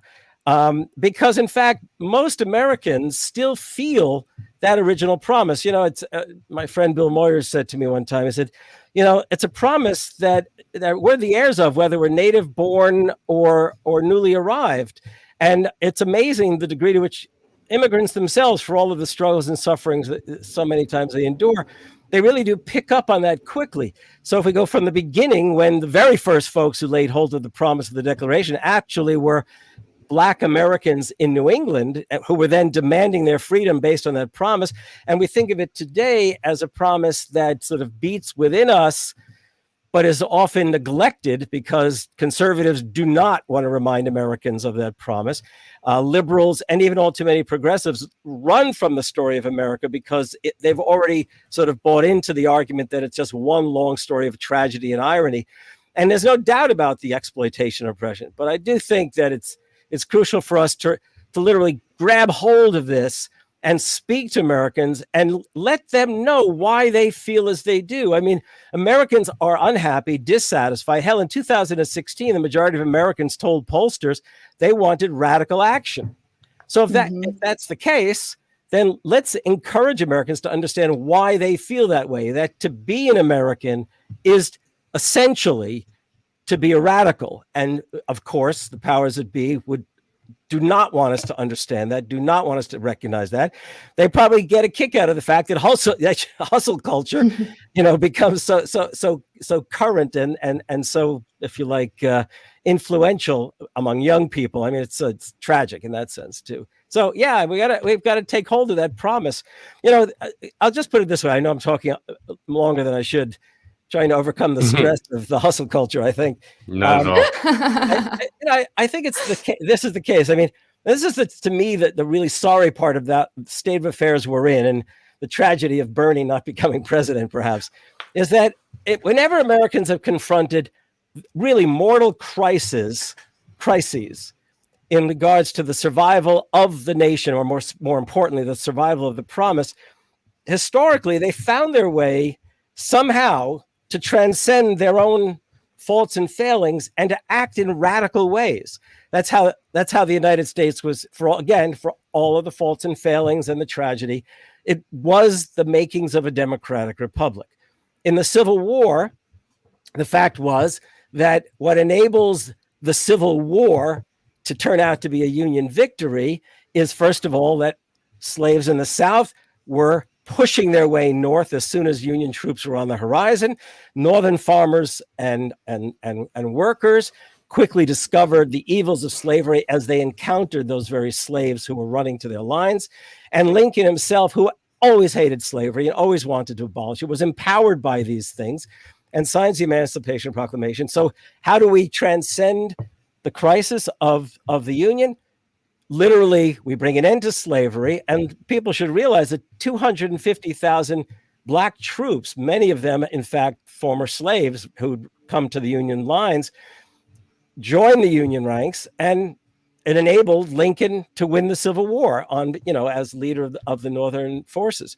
So, and then if we think about the 1930s, I mean, the worst economic and social catastrophe in American history, and Americans found their way to elect a president, Roosevelt, and with a New Deal. and push Roosevelt to go even further than he might even have imagined going. So when we think about American history, what we've seen is that at our best, we are radical. And actually, we're in a crisis now, not unlike the 1770s, the 1860s, the 1930s. And somehow, the powers that be, the corporate rich and their conservative and neoliberal allies have done a damn good job of leading us into a kind of amnesia. I mean, all the forces are there. They've been there for a good decade, to create a remarkable, what was in the 30s called a popular front, and literally from the bottom up transform the nation. But they've smashed labor. Sorry, I'm going on and on. Let's talk.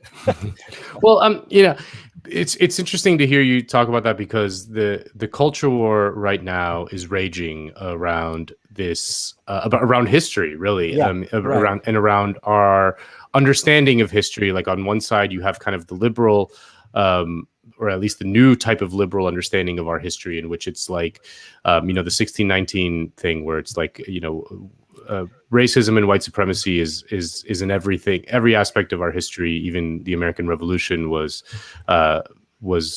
done in order to preserve slavery in the Americas. And then you have on the other side, you have the conservative kind of view, which is like to not want to talk about racism at all, that it just doesn't, it wasn't part of any of the stuff.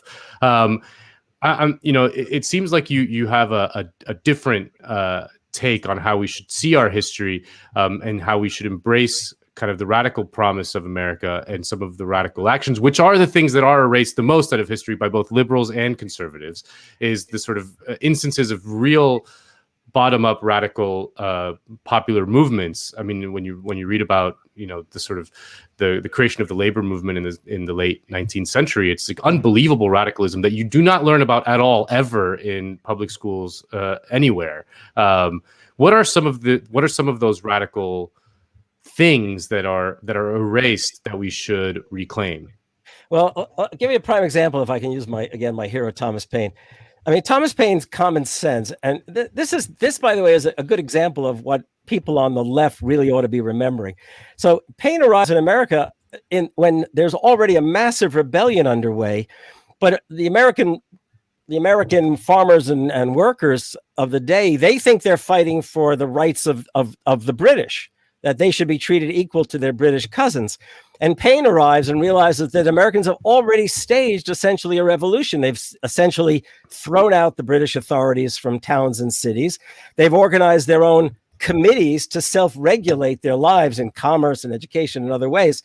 And so when he writes Common Sense, not to tell them what, he doesn't see them as in somehow failing to know what they should know. What he says is, he's basically saying, you're failing to recognize what you yourselves are doing. And he holds up in Common Sense essentially a mirror to them to show them they have it in their power to begin the world over again, because look at what they've already done. And it's noteworthy that a year before, the most important conservative intellectual of modern history, Edmund Burke, warned his colleagues in Parliament that if they pushed the Americans too far, the Americans might realize just how revolutionary they are. And this tells you something else about conservatives. Burke warned them that if Americans realize what they've done, they're going to take the next step. And it's bad enough that we might lose the American colonies. More importantly, the Americans will set an example to the world, and the entire world political and social order will be overturned. Now, not for nothing, from the time of Paine's death in 1809, actually even before his death, all the way through until essentially 1980,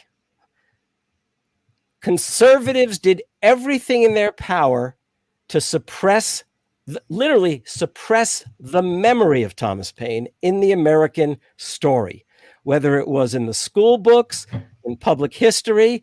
And the best example I can give you of the proof of that is, if the man who writes the pamphlet that really turns the American Rebellion into a revolution, and thus is, in essence, the godfather of the United States, has no monument on the National Mall in Washington, D.C., what does that tell you? Okay. So, but then to add, if you like, irony to that tragedy is the guy who resurrects Thomas Paine really, beyond the like Roosevelt did to some extent and other progressive Democrats in the wake of Roosevelt, but the guy who really grabs hold of Thomas Paine is Ronald Reagan. And what he does is he grabs hold of the most radical line of Paine, which the liberal Democrats weren't even doing. And that line again is, we have it in our power to begin the world over again. And in that fashion, in his 1980 Republican acceptance speech at the Republican convention to be the presidential nominee for the party, in essence, he declares the Reagan Revolution by grabbing hold of Thomas Paine. Now, talk about irony. So that what happens is over the next number of years, and now we're talking, 40 years later, it's more often the case, I'm willing to bet, that other than maybe the likes of me, that probably conservatives quote Thomas Paine more often than the left. And they do so, by the way, in anything but a radical way. They literally, in fact, sometimes invent words for Paine to defend the Second Amendment. All of it's half the time bullshit. But it is the case that the suppression of memory goes on and on and on. Another good example is probably the most, among the top leading figures in American history in the 20th century are two figures who barely gain a notice. And one is Eugene Debs, and the other one is A. Philip Randolph, the black believer and civil rights leader. I mean, those are two figures who should also have monuments around the country. But it's a real struggle to get these people recognized. But those are, if you like, just individuals. I tell the story in my book, Take Hold of Our History. In 2014, a conservative school board was elected in one of the counties in Colorado. And these were hardcore conservatives. And they decided that they were going to drop the advanced placement test for American history in the local public high schools because the questions that were being posed were a little too progressive for their liking. So they did. They commanded that AP would be dropped and so on and so forth. But this tells you about what beats in the hearts and minds of Americans.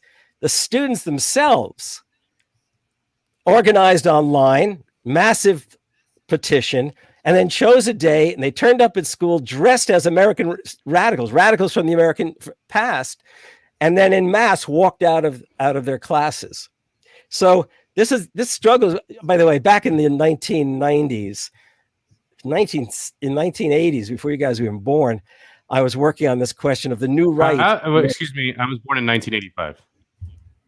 The book I'm thinking of that I worked on and the stuff was 1985. Okay. You're basically my younger daughter's age. How's that? Okay. So I'm 86, so this is before I was born. Yeah. No, it's back in the 80s, the conservatives went out of their way to try to literally clamp down on the teaching of U.S. history. In the 90s, I wrote a book. I hope you like the title. Why Do Ruling Classes Fear History? And yeah, and next thing I know, this has been going on for 40 years. And this latest thing about, the 1619, that kind of stuff, which, by the way, I do not subscribe to the arguments of 1619.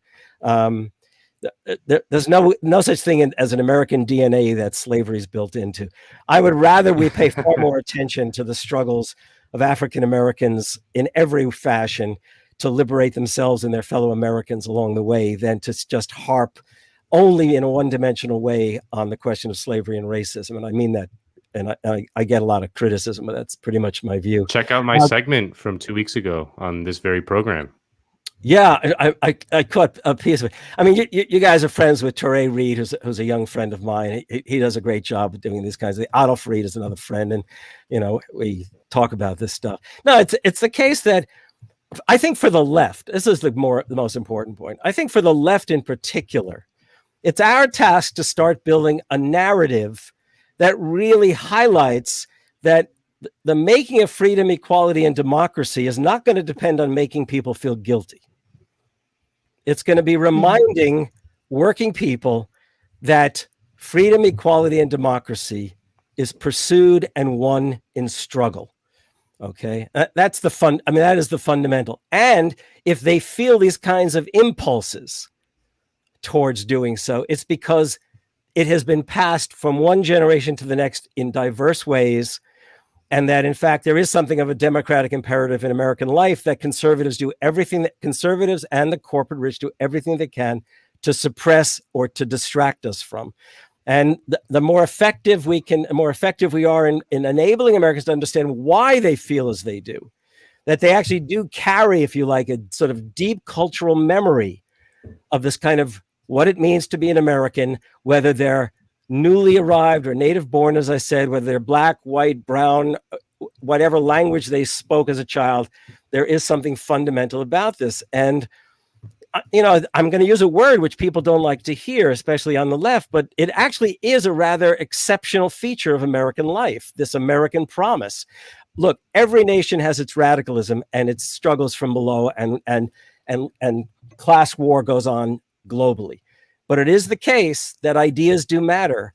And it also matters that from one generation to the next, we somehow imbue Americans with an understanding as to why it is that the way things are is not the way they have to be, and why they fundamentally know that. Yeah, I mean, I like that mostly because it actually empowers people, right? I think a lot of the narrative that we see in our media is one that's specifically meant to disempower people and feel like, well, this is the system, it is how it is, and you can't change it. But if you look at our history, things have changed as a result of the radicalism you're talking about. I wanted to read these quotes from Michael Harrington. He's the founder of DSA. Yeah. And it's from Fragments of the Century, and he's specifically referring to the United States. He says, "It was as a socialist and because I was a socialist that I fell in love with America. In saying that I am not indulging in romantic nostalgia about youthful days on the road, but rather underlying a crucial political truth. If the left wants to change this country because it hates it, then the people will never listen to the left and the people will be right. To be a socialist is to sense the seed beneath the snow, to see beneath the veneer of corruption and meanness and the commercialization of human relationships, men and women capable of controlling their own destinies." And yeah, I mean, that's such an empowering message. Yeah, it's one of the, I've got a whole bunch of quotes on my wall. When I read that, I did not read that. I read it years and years ago, but I was reminded of it sometime in the past couple of years. Yeah, and I mean, Michael was phenomenal figure himself, and as the founder of DSOC and DSA, and his death was a loss for the left. But he's so right. That's so much to the point. I mean, if we're going to be socialists, it means that we believe in democracy, and if we believe that the struggle is about enhancing freedom, equality, and democracy, then we can't believe for a moment that we know what other people don't. We rather have to believe that our task is to, I'm not going to use the word awaken. I won't do that. Okay. We need to encourage people to understand why they feel as they do. And, actually there's a quote from Marx, and I won't remember it properly right now, but in 1843, and too often people think Marx begins in 1844, but in 1843, he made the observation that really the struggle is about realizing the dreams of the past. And I'm not telling us we should limit our imaginations to the past, but I do think what Marx was realizing is that there is this sort of this something about being human, where in every generation, whether you're American or not, and around the world, there are these aspirations. One of the things that empowers us as Americans in particular is this promise about life, liberty, and the pursuit of happiness. And I'll bring in another radical figure, Frederick Douglass. I don't know if you've ever read What to the Slave is the 4th of July. It's a really remarkable sermon he gave on, I think it was July 5th of 1852 to a predominantly white audience of abolitionists. And most people read that and never really finish the speech or sermon. And he's lambasting America for its failure to live up to its own ideals. And he's berating the United States. And I used to have my students read, and I'd say, tell me, is Douglass a patriot or an antagonist of the United States? And I always knew the answer was simple. If they stopped reading midway through and said he was an antagonist, they failed. Okay. If they made it to the end, the answer was waiting for them in the last couple of pages, where Douglass basically says, for everything I have said, there is this promise that we can realize. And what's interesting with Douglass is you think, well, how can he possibly embrace something written by the slaveholders, such as Jefferson in particular? But Douglass came to realize, as I think I said early on, that the promise transcended the pen. Okay, that was the fundamental agreement at the beginning. And if we're gonna only rely on the author, then we're in trouble. And it's the promise that we carry, not the author that we carry with us. So you have to separate the art from the artist. Good way of putting it. Say. No, that's interesting. I guess one thing I would want to ask you, and maybe this could be helpful for the viewers at home, outside of your work, obviously, like if there was one figure that they should learn about, or one book to read, or one episode in American history that they should kind of learn about to really understand what you're talking about, like what would that be? Is it Debs, or is it something else, or what kind of story about America that you think captures that radical spirit? That's a really great question. And okay, so since you canceled my ability to refer to my own books on this instance. That's obvious. That's a given. That's a given. I'll tell you something. I'm going to start with a Jacobin item. Okay. Or actually, it was the Gravel Institute, the kids at Gravel who got Matt Karp to do, about the real story of the Civil War. If anybody wants to start without reading, watch the short video that Matt did on the Civil War, explaining that the Civil War was a major left revolution, that slaves and others really carried out a revolution. Start there. Maybe that'll lead you to a whole set of related kinds of ideas and books. But if I would really say Thomas Paine is the guy you start with. Along the way, you've got, don't leave out presidents, by the way. Abraham Lincoln and FDR need to be included. Who's really good? Deb, I like speeches. I would tell people to go get some speeches by Debs. Debs had three heroes: Thomas Paine, Patrick Henry, and Jesus. Those were his three heroes. and if you read Debs, everyone thinks that Debs gave up America when he became a socialist after he was released from prison after the great strikes in 1894, the Pullman strikes and all that. But Debs fundamentally embraced Paine all the more after that. So I see this kind of tradition that goes from Thomas Paine to Elizabeth Cady Stanton, the great feminist leader, to Abraham Lincoln, to Frederick Douglass, to Eugene Debs, to who's some other good, and then we can come up to Franklin and Eleanor Roosevelt, A. Philip Randolph. There's this great lineage, you might say, that they belong to us. And I would urge people to read their speeches. I love speeches. I think that we're underestimating them. We haven't had speech makers like that in decades. People talked about Barack Obama as a speaker. Nobody even remembers. It was a great delivery. What's that? The delivery was great. Exactly. You actually read some of this stuff. It's just banal crap. There was just nothing there. It was all just exactly. crap. In fact, in some cases, he actually told people, "Yes, we can" at these rallies, and then he turned around and blamed all Americans, not the corporate rich, for the entire crisis of 2007, 8, and 9, and 10, and all of that. No, talk about abysmal. No, and by the way, if Bernie could really give a great speech, maybe we'd have been better off, period. But, what am I going to say? So I like speeches. It's funny. I used to require readings when I just retired this past year. I didn't want to teach online, so I retired. But there are so many good books. Eric Foner, by the way, who you had on, this dear friend. Eric Foner's stuff around the Civil War is just phenomenal. James Oakes, I believe, it has a really great book. If people like biography a bit, it's called The Radical and the Republican, and it's about the relationship between Douglass and Lincoln, and the dynamic, if you'll excuse the Marxist way of putting it, the dialectic that really existed between these two men. And I think that's one of the. You will never have to excuse the Marxist use of anything on this program. No, I realize. I do realize. And by the way, if I can just mention, and maybe in the fall you guys have me back on. So my very first book was The British Marxist Historians, E.P. Thompson, Eric Hobsbawm, and all that. And it's never really been out of print, but it's coming out anew this fall with 0 books.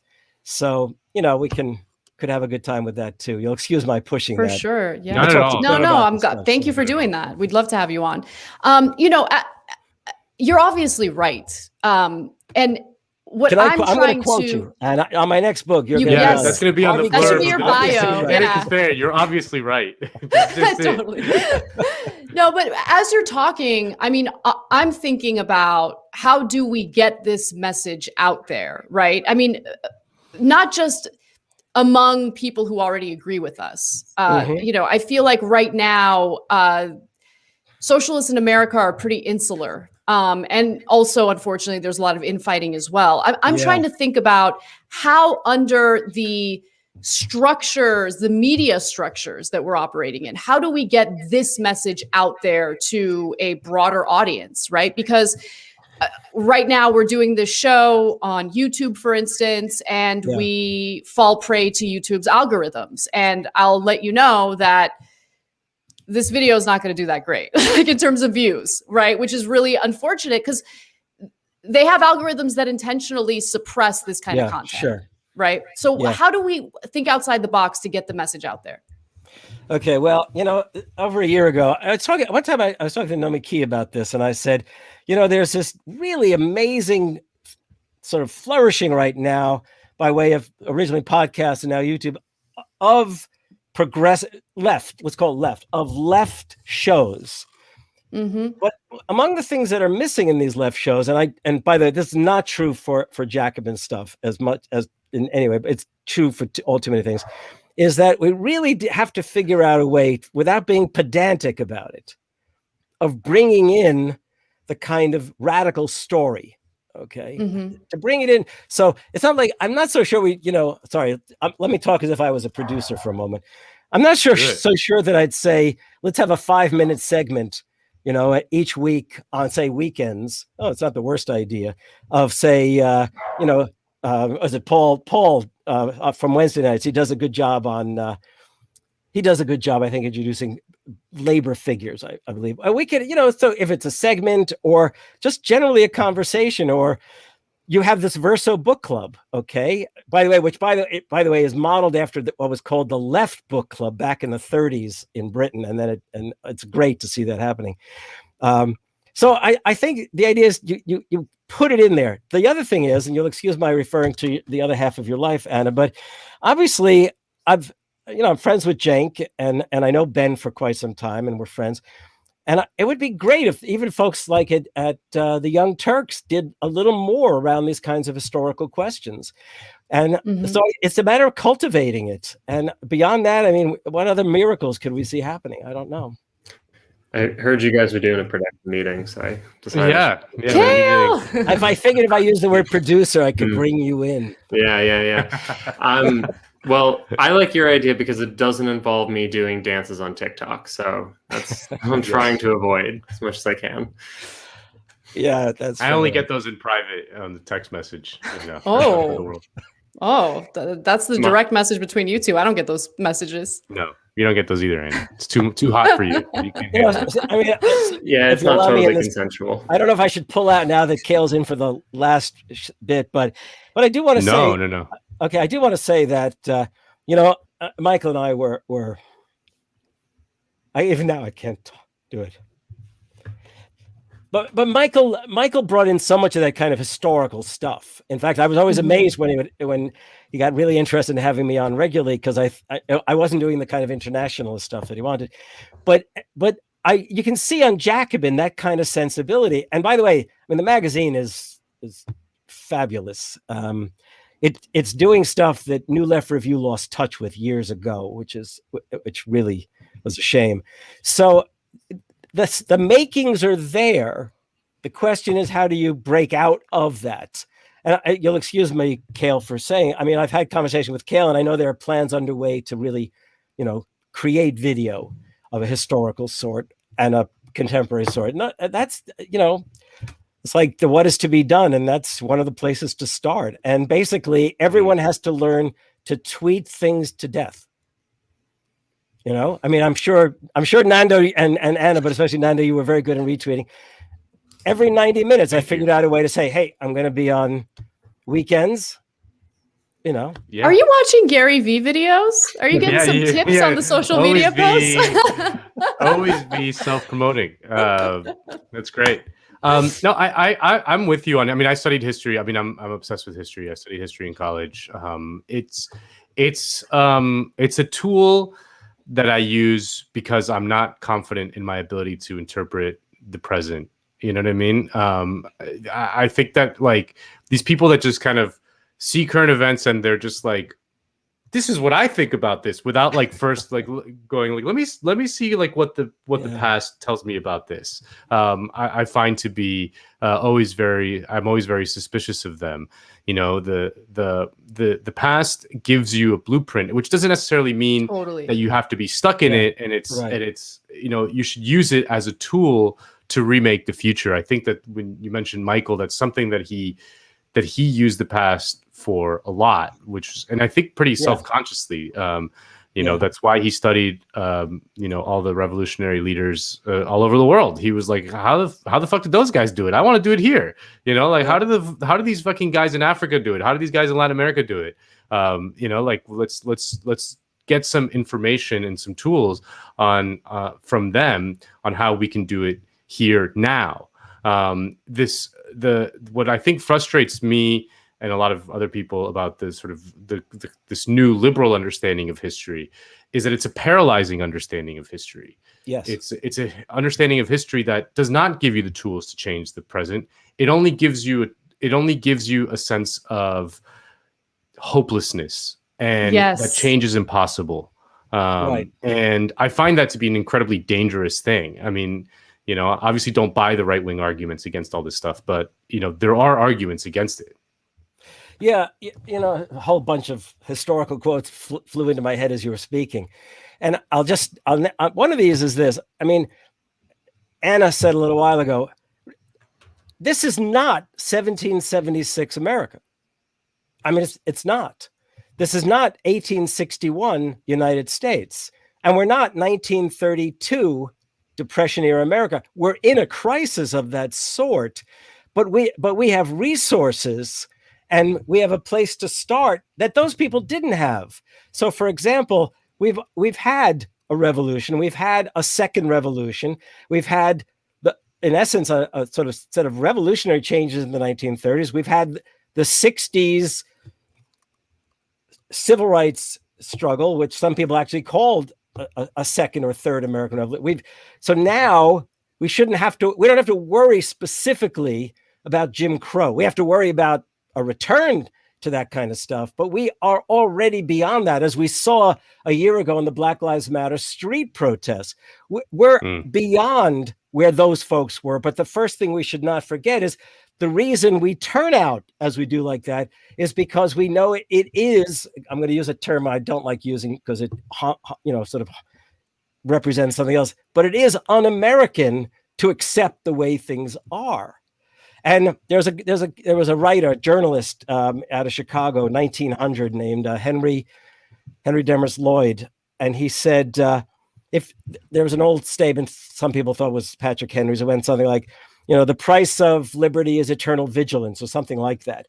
And he said, no, he said, the price of liberty or democracy is that if you want to defend the rights you've been afforded, you have to create new rights for your children. In other words, you can't assume that history has ever come to an end. You've accomplished. The fact is that whatever powers that be may prevail, they're going to come back and come after you. The struggle goes on. But it also means, as we look back, we've seen the development of these rights. Look, if the corporate rich and the right, or even neoliberals, I mean, what's his name? Joe Biden was pushing for cutting back on Medicare, cutting back on Social Security. The word entitlement's a despicable term, okay? But but Americans won't accept it, and which is why right now, sorry, can I give a little pitch for what I think Biden ought to do? I mean, I have no hope in all of this, but let's suppose they get the he's watching right now. He should be so lucky. Not us. He should be so lucky. It's 4th of July weekend. He wants to watch or think about happy things, not negative things like war in Afghanistan. Yeah. Well, what I was going to say is that I don't know what I was going to say. I lost my train of thought. But With the blueprint for Biden, what's Biden supposed to do if he's watching? Okay, well, let's suppose we look. The filibuster is fucking us. Sorry, that's the word that's. You can verboten, cuss right? on this program. It's okay. Okay, that was one of the beauties of the YouTube shows until all these things started kicking in, I guess. What was the case that you could? I want to put this properly, okay? Look, we're not going to get the PRO Act and we're not going to get For the People unless there's some miracle occurs to bring down the filibuster. But we can get a major infrastructure plan. And if in fact we get that, then the real test of Biden is going to be the executive pen, the executive authority. And there are 3 things he has to do. And if he doesn't do it, then we're screwed in the end. And that is, he needs to sign an executive order that says any dollars expended for infrastructure that go into paying workers, those workers must be guaranteed health care. 2, they must be guaranteed at least a $15 an hour minimum wage. And 3rd, they must be guaranteed collective bargaining rights. Now, when you afford people what they want and what they've been fighting for, when they secure it, they're going to fight to hold on to it. And the question is he willing to empower working people, even whatever millions of folks get involved in this project? Will he empower them to fight as well? Or another way of looking at it is, a real political leader doesn't say, I want to fight for you, vote for me. He encourages the fight in you, okay? And which is what distinguished Bernie from the whole crowd of his, people on the stage in the Democratic debates. That's the key, right? So what I'm getting at is it's not over yet. Okay. It's not over yet. And in the next several months, to whatever extent the left has any capacity to encourage political change, that we really do need to sustain a certain element of possibility in our minds and even hope. And that affords action. And by the way, and to drive home my point, FDR in 1935 got this huge spending bill through Congress. And he knew that Americans needed a second New Deal. And he used the executive pen to create the Works Progress Administration, which included all of the famous arts projects, music projects, and so on. But all the more importantly, brought millions of workers who were unemployed onto the federal payrolls and transformed the American landscape. So we'll see what we do. Professor Kaye, you're the best. Sorry, I'm overloading the show. No, that was so good. I mean, it's already noon here in LA, and I didn't even realize that it was noon because your time was flying by. Interview's been so great. Yeah, time flies by. Well, thanks. So you and I were far too long in finally getting to meet, I think. I was at the Young Turks a year and a half ago to see Cenk and do an interview. We walked right by each other. But it was my fault that I didn't stop you at that time. So yeah, you should have said hello. But I love the idea that you have, and like, to be fair to me, I have definitely tried to bring in, like, this is one of the reasons why I love doing this show. I'm trying to bring in what we're doing here and like try to mix it with what TYT's been doing, because I think that this perspective is so important, and I think it's the winning perspective. Yeah. So Professor Kaye, thank you again, and hopefully you'll be on with us again soon. Thank you very much. Nando, Anna, you guys are great. Thanks. Appreciate it. Thank you so much. Okay. All right, let's bring in tweet. Twitter is real life. Tweet more. Kale, you heard it from the Professor Kaye. You have to get on Twitter and just don't stop tweeting. People don't want that. I'm gonna get banned too quickly. So people are saying they want Kale. Either you get minimal Twitter Kale, or you get like just the most horrific, just canceled in 10 minutes. So you're Latinx, you can't be canceled. you would be surprised. Lin-Manuel Miranda just got canceled and he's Latinx, so there you go. Did you see he got canceled? Oh yeah. For what? Yeah, we did a whole thing on Woke Bros about it. For casting Afro-Latinos in the Heights that were too light-skinned. Are you serious? That's what he got canceled for? Yeah. Okay. I prefer Eileen Jones' take.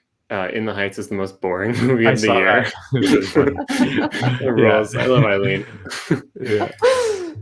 All right, now is super chat time. So send in your super chats.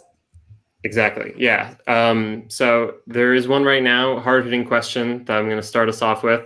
Electric sent us $17.76 to ask us, how are you all planning to spend the rest of the 4th of July weekend, fireworks, barbecue, watching the Indy 500, or plotting to bring about the end of late-stage capitalism?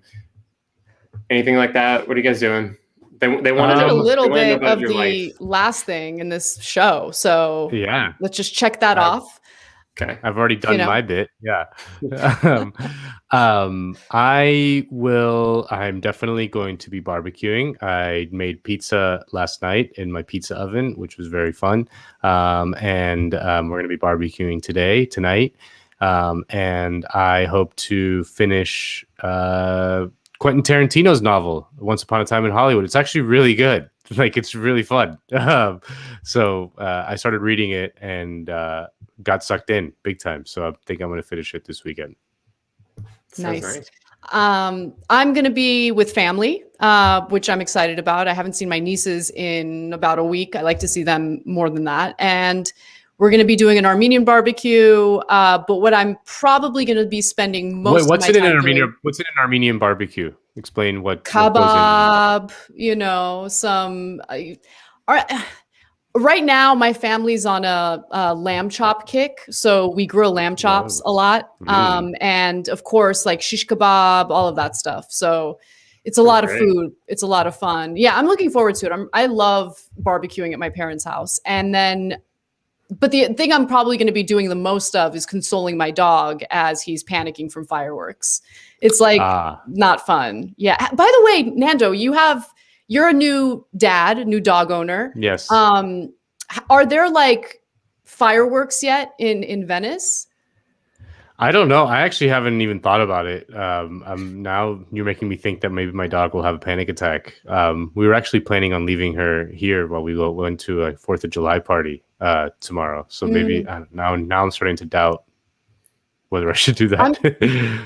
No, that might actually be a better idea, because if I take my dog to my parents' house tomorrow, he's not really in a place he feels safe.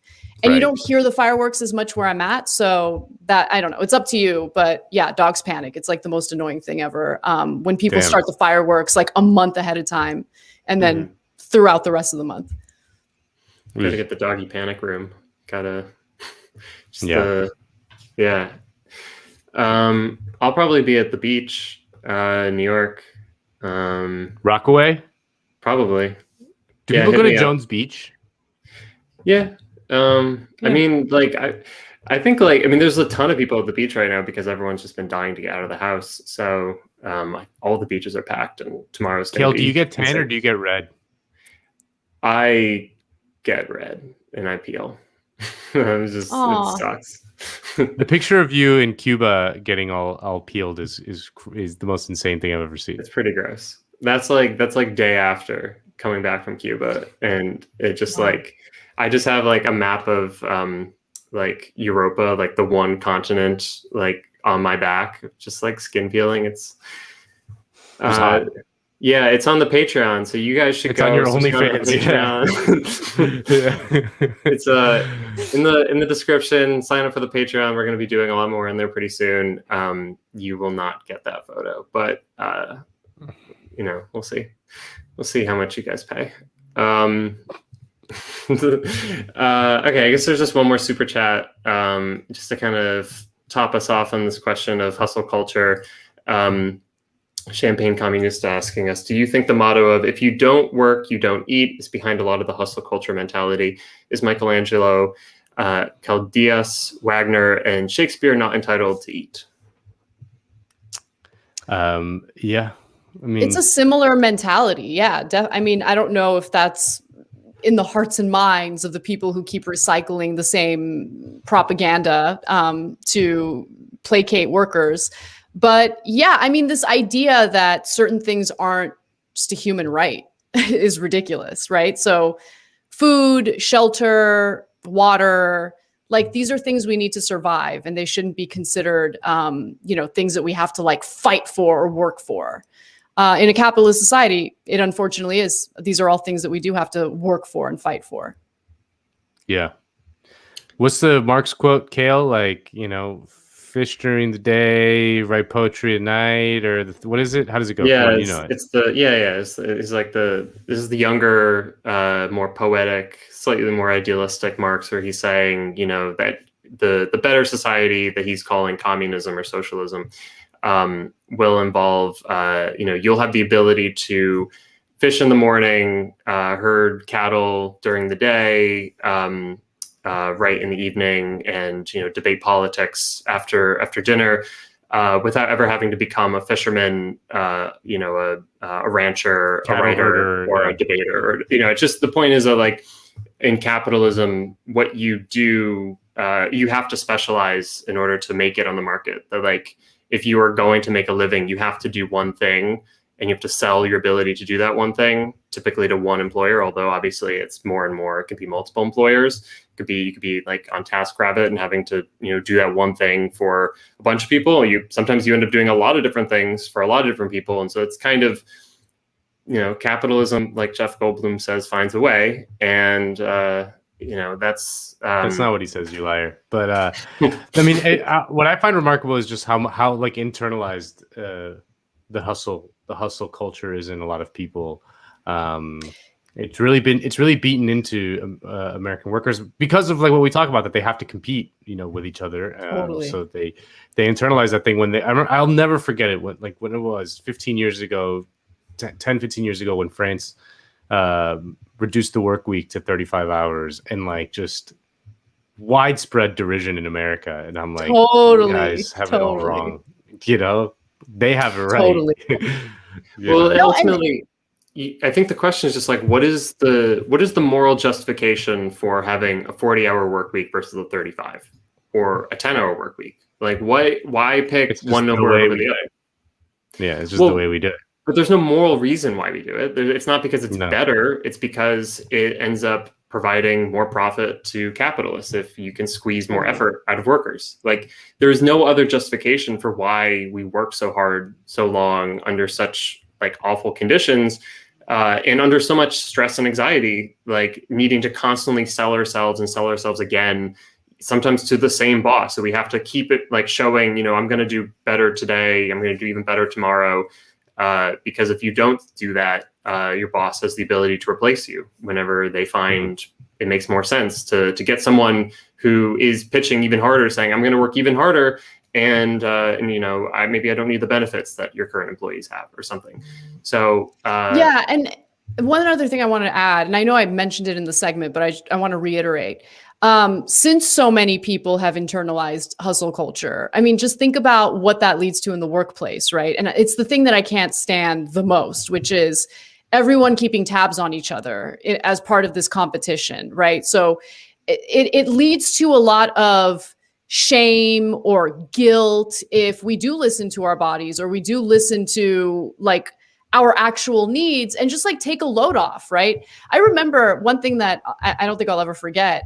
I needed a day off last year, because I was targeted by a hacker, and I needed just a day. It was so mentally exhausting to like deal with my job. And then on top of that, try to secure my accounts. It was whack-a-mole throughout the entire thing. And then finally I was like, I can't do this. I need to take a day off to like deal with this and not have anything else on my plate. And I felt guilty about that. Like, I felt so awful about needing to do that. And I had to talk myself out of feeling like a piece of shit for taking a day off, but that's what hustle culture, internalized hustle culture, leads to. This like ridiculous self-loathing or guilt or whatever, shame. And don't feel that way. Don't buy into that. Well, for a lot of people, if they take a day off, it might just mean that their boss is going to fire them. Like, a lot of especially like minimum wage workers, like that's, so it's just these layers that are compounded of like, the system is structured so that, your boss has the power, and then you're made to feel like a piece of shit during that process. And it's so cruel. It's so evil. And then of course, as Nando and I were just talking about this the other night, that like then on top of all of this, the latest round of things is that not only does the HR people do they scold you just for whatever reason, now they force you into diversity trainings, they force you into anti-racist trainings, and they say